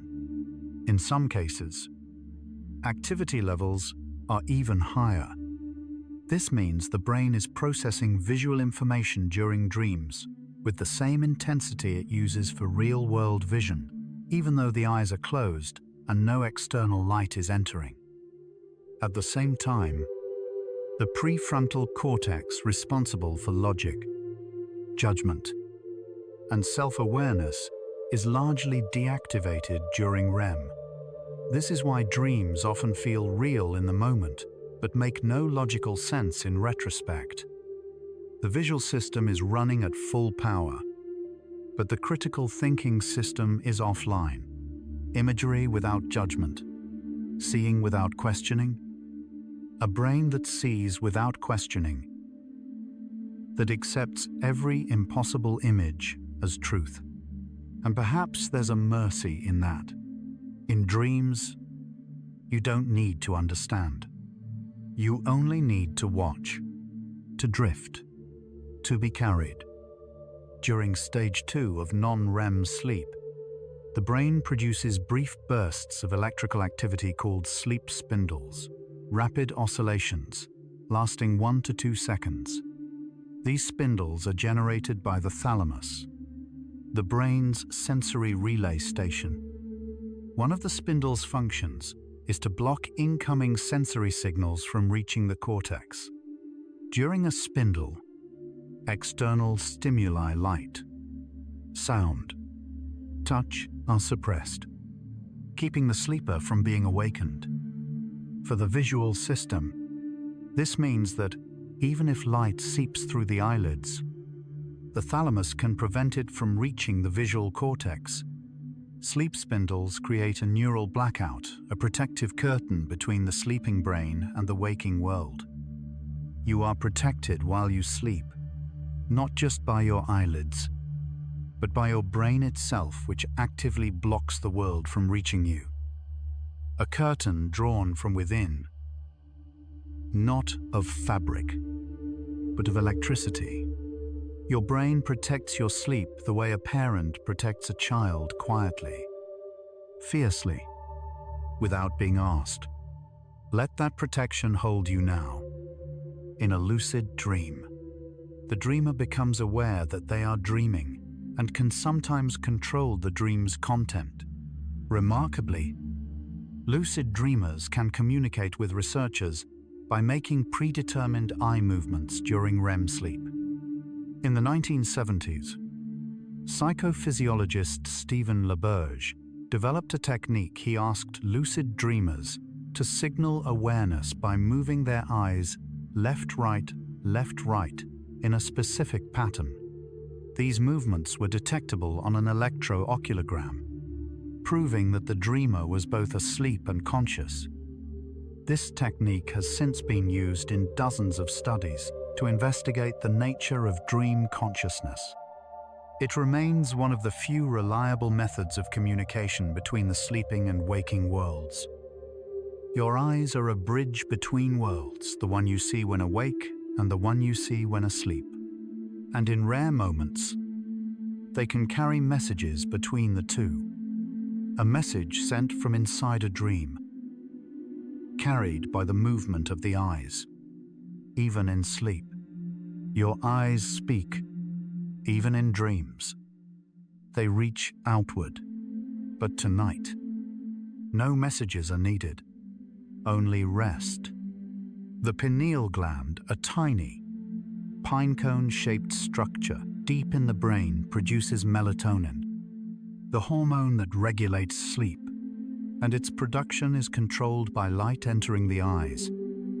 Specialized retinal cells, called intrinsically photosensitive retinal ganglion cells, detect ambient light levels and send signals to the suprachiasmatic nucleus, the brain's master clock. When light levels drop, The clock signals the pineal gland to begin producing melatonin. Melatonin levels start rising about 2 hours before your natural bedtime, peak in the middle of the night, and decline toward morning. This cycle is one of the most powerful influences on your sleep-wake rhythm. Your eyes don't just see the world. They tell your brain what time it is. They are the timekeepers of your sleep. Your eyes told your brain it was night. And the brain listened. Melatonin is rising now, like a tide, a chemical lullaby, triggered by darkness, carried through your blood. You can feel it. Perhaps a heaviness, a warmth, a quiet invitation to sleep. Blue light, the short wavelength light emitted by screens, LED bulbs, and the daytime sky is the most potent suppressor of melatonin production. The iPRGCs in your retina are especially sensitive to blue wavelengths around 480 nanometers. Studies at Harvard Medical School have shown that exposure to blue light before bedtime can delay melatonin onset by up to 90 minutes and shift the circadian rhythm. This is why screen use before bed is associated with difficulty falling asleep. But the same sensitivity that makes blue light disruptive at night makes it beneficial during the day. Morning blue light exposure helps synchronize the circadian clock and promotes alertness. The color of light matters to your eyes not just for vision, but for sleep. But right now, there are no screens, no blue light, only the warm, amber darkness behind your eyelids, the kind of light that your body has trusted for 1,000,000 years, the kind that says, it's time. The suprachiasmatic nucleus, your body's master circadian clock, receives its primary timing signal from the eyes. Without light input from the retina, the clock drifts, running on a cycle slightly longer than 24 hours. This is why completely blind individuals often experience non-2-4-hour sleep-wake disorder. Their circadian rhythm slowly drifts out of sync with the day-night cycle because the eyes can no longer provide the timing signal. The SCN controls not just sleep, but body temperature, hormone release, immune function, and metabolism. All of these rhythms are anchored, directly or indirectly, to the light that enters your eyes. Your eyes are not just organs of sight.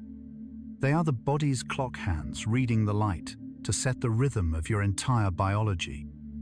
The body's clock is wound by light. And tonight, the winding is done. The clock reads night. The rhythm says rest. Every cell in your body is listening to the same signal, and the signal came from your eyes. Your eyelids are thin among the thinnest skin on your body, only about 0.5 millimeter thick, and yet, when closed, they block approximately 99% of incoming light. The remaining 1% is enough for the iPRGCs to detect, which is why sleeping in a very bright room can still disrupt your circadian rhythm, even with eyes closed. But for the visual system, the eyelid's filtration is sufficient to halt conscious vision. The eyelid also provides mechanical protection, thermal regulation, and a moist environment for the cornea. It's a remarkably efficient structure for something so thin, 0.5 millimeter of skin. And it creates night wherever you are, a portable darkness, carried with you since birth. The simplest technology your body ever invented and perhaps the most essential. 0.5 millimeter between you and the world. And it's enough. Enough to make darkness. Enough to make rest. Enough to begin the slow, sweet journey towards sleep. When you move from a bright environment to a dark one, Your eyes take about 20 to 30 minutes to fully adapt.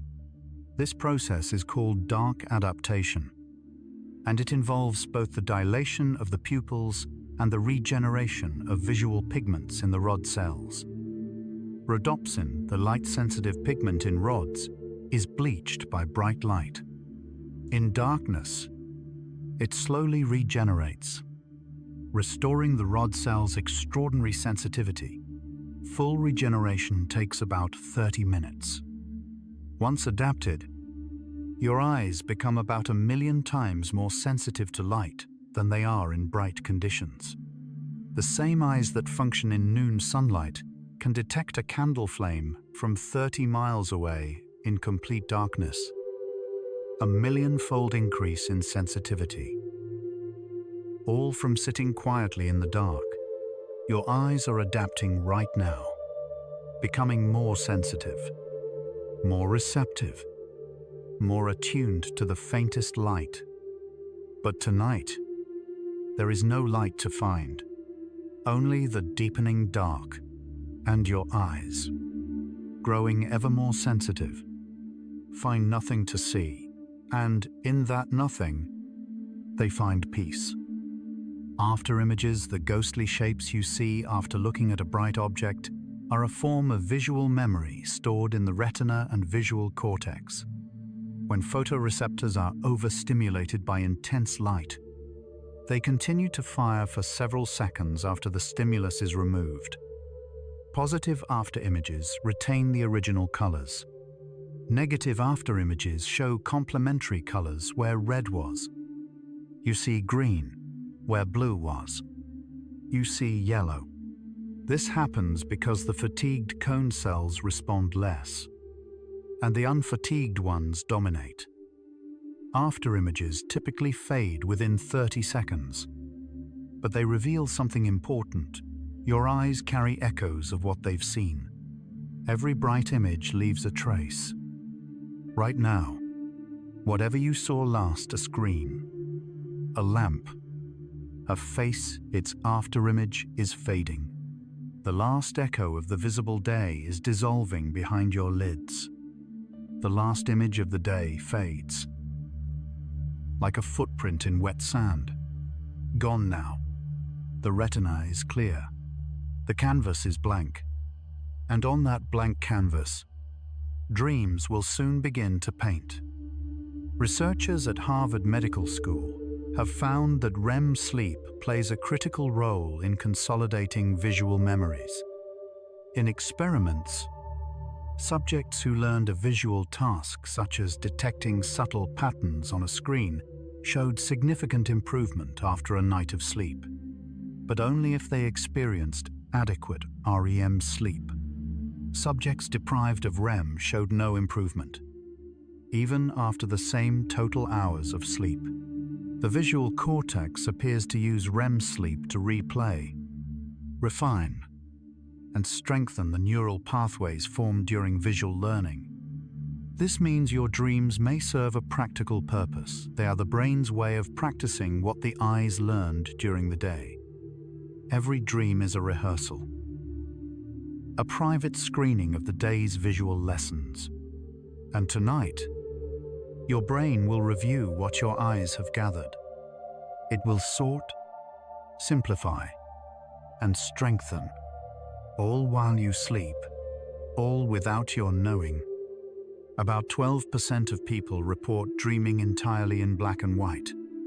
Interestingly, this percentage was much higher in the mid-20th century, before color television became widespread. In the 1940s and 1950s, studies found that up to 75% of people reported dreaming without color. Researchers believe that exposure to black and white media during the critical period of visual development may have influenced the default palette of dreams. As color media became the norm, dream color returned. This suggests that dreams are influenced not just by personal experience, but by the visual culture of the time.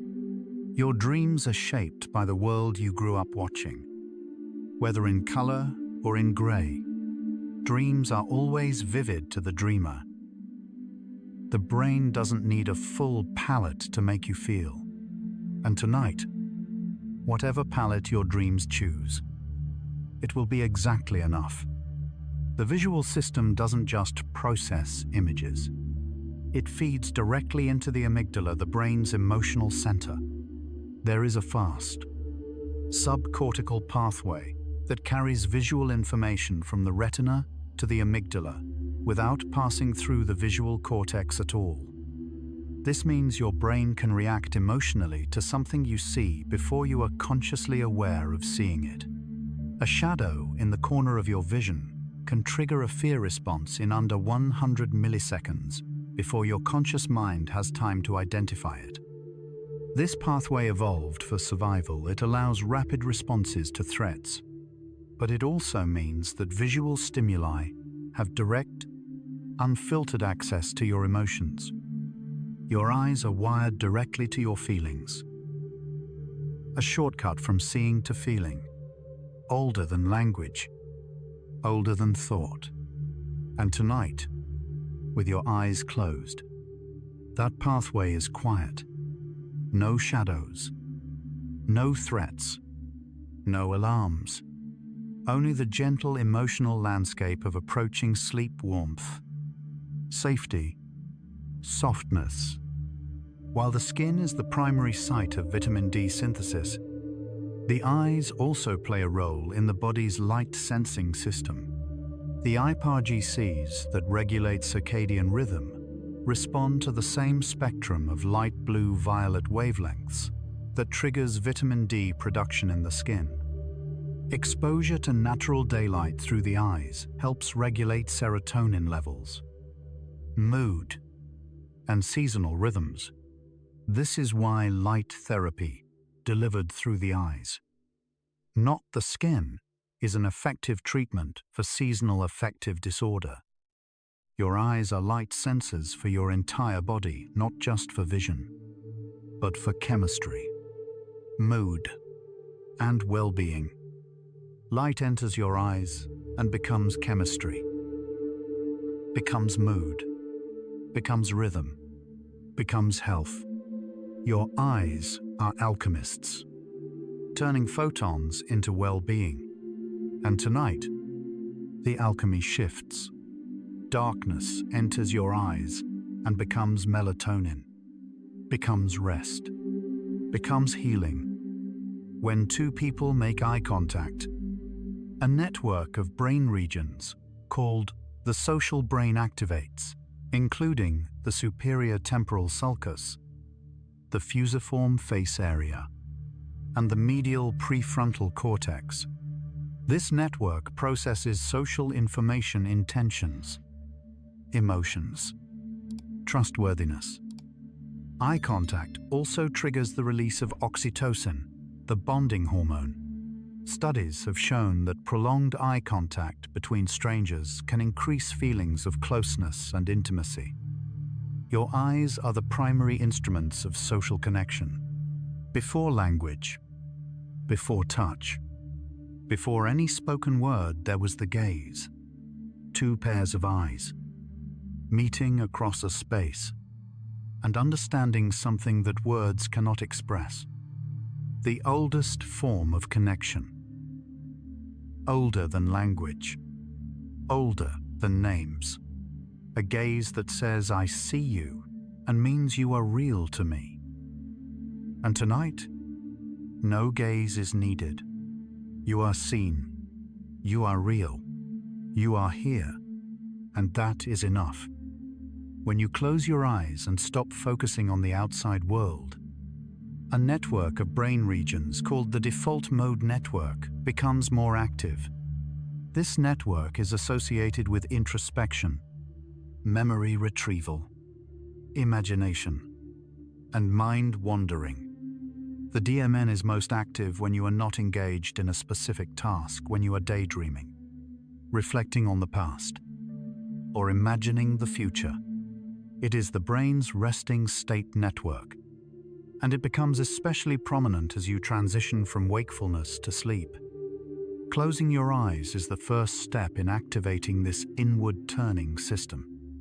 the visual cortex quiets, and the default mode network expands its activity. Closing your eyes is not shutting down. It's turning inward, opening a different kind of sight, the sight that looks at memories, at feelings, at the soft, unfocused landscape of your inner world. That inward turning has already begun. You can feel it, a loosening of attention, a drift of thought. This is the default mode. This is the mind coming home. Photographer Rose-Lynn Fisher examined dried tears under a microscope and found that different types of tears create different crystallization patterns. Tears of grief form jagged, angular structures. Tears of laughter create softer, more rounded patterns. Onion tears look like a topographic map. While the artistic interpretation should be taken with caution, crystallization patterns are influenced by evaporation rate and chemistry. The underlying science is real different. Tears have different compositions, and those compositions affect their physical structure when dried.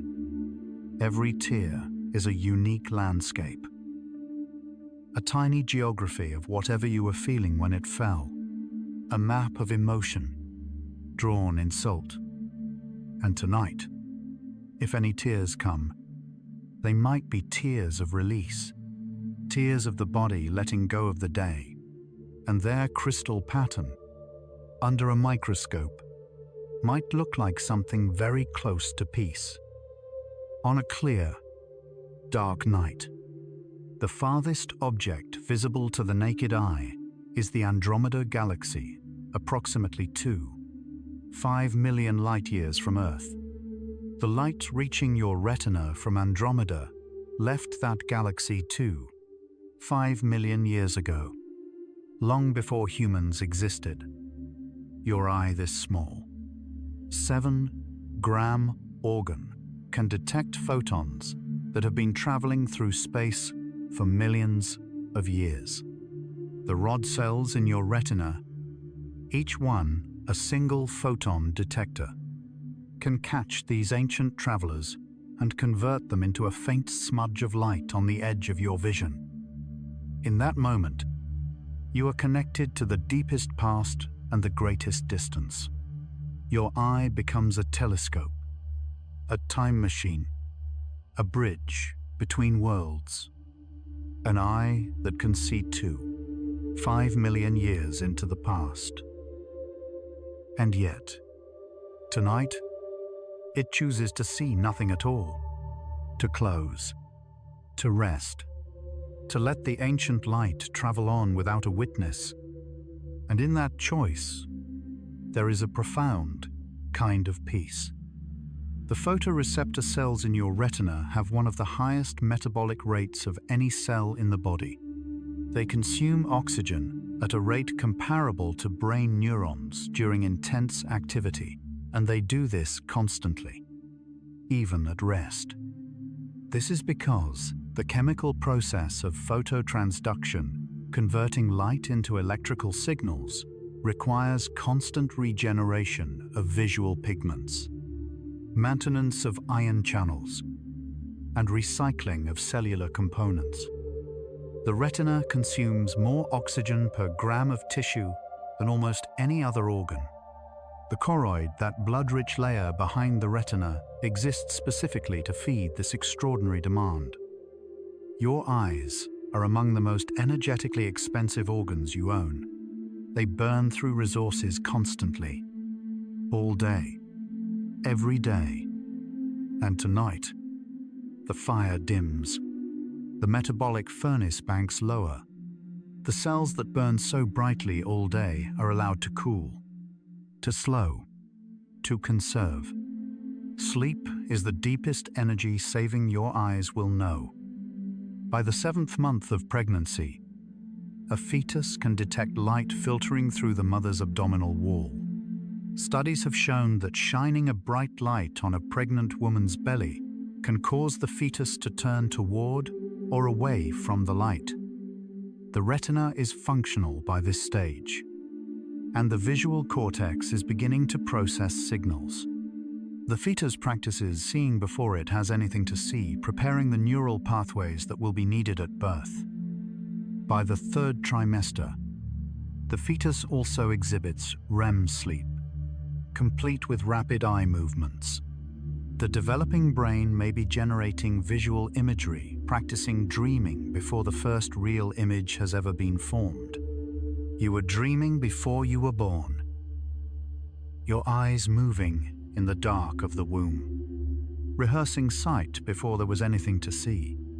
And tonight, you return to that state, eyes closed, dreams stirring, in a darkness that is warm and held and safe.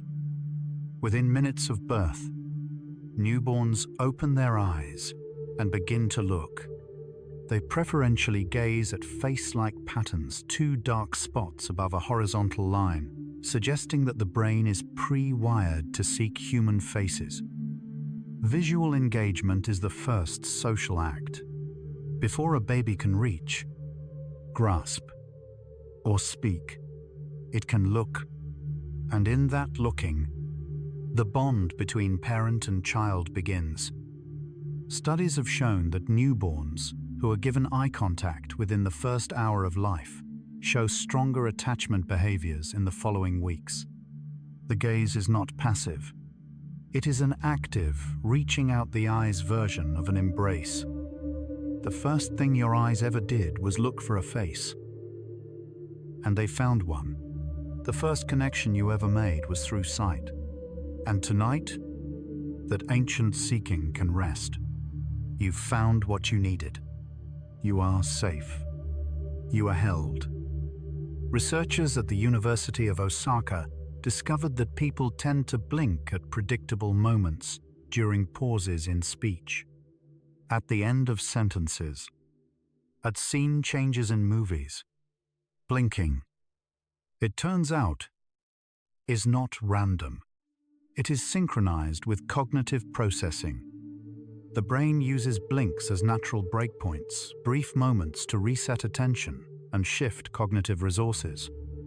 In conversation, people's blinks tend to synchronize, creating a shared rhythm of attention. This means blinking is not just a mechanical function. It is a cognitive event, a tiny punctuation mark in the stream of consciousness. Every blink is a tiny pause in the story of seeing. A comma, a breath, a reset. And tonight, the last blink has come and gone. The story of seeing is paused. Not ended, only paused. It will resume in the morning. But for now, the punctuation is a long, soft ellipsis. And here is the last truth about your eyes. Closing them is not the end of seeing. It is the beginning of a different kind of sight. When your eyelids close, the visual cortex doesn't shut down. It shifts. The external world goes dark, but the internal world lights up. Alpha waves give way to theta waves. The default mode network engages. Memories surface. Imagination stirs. And then, as sleep deepens, the dreaming begins. The brain generates its own images, faces you've known, places you've been, landscapes that have never existed. Your eyes move behind your lids, watching it all. Your eyes were the only part of your brain that touched the outside world. And now, they've turned inward. The brain that reached outward all day to gather light is now generating its own. The organ of seeing has become the organ of dreaming. Closing your eyes is not the absence of seeing. It is the beginning of dreaming, and the dreaming has already begun. And there they are, 100 quiet truths about the science of your eyes. You don't need to remember any of them. They were never meant to be memorized. They were meant to be felt like a warm hand on your forehead. like a blanket pulled gently over your shoulders. Your eyes have done extraordinary things today. They've gathered light. They've read faces. They've tracked movement and color and shadow. They've processed billions of photons and sent millions of signals to your brain. And now, they're done. The cornea is breathing softly beneath your closed lids. The tear film has pooled into a thick, warm layer of healing. The pupil has narrowed to a pinpoint. The retina is quiet. The optic nerve is carrying only whispers. You are the only part of your brain that touches the outside world. And right now, you've drawn yourself back in. You've tucked your brain's most exposed piece into the dark, where it is safe, where it is warm, where it is whole. Closing your eyes was never the end of anything. It was always the beginning of healing, the beginning of rest, the beginning of dreams. Sleep well. Your eyes will be here in the morning. They always are.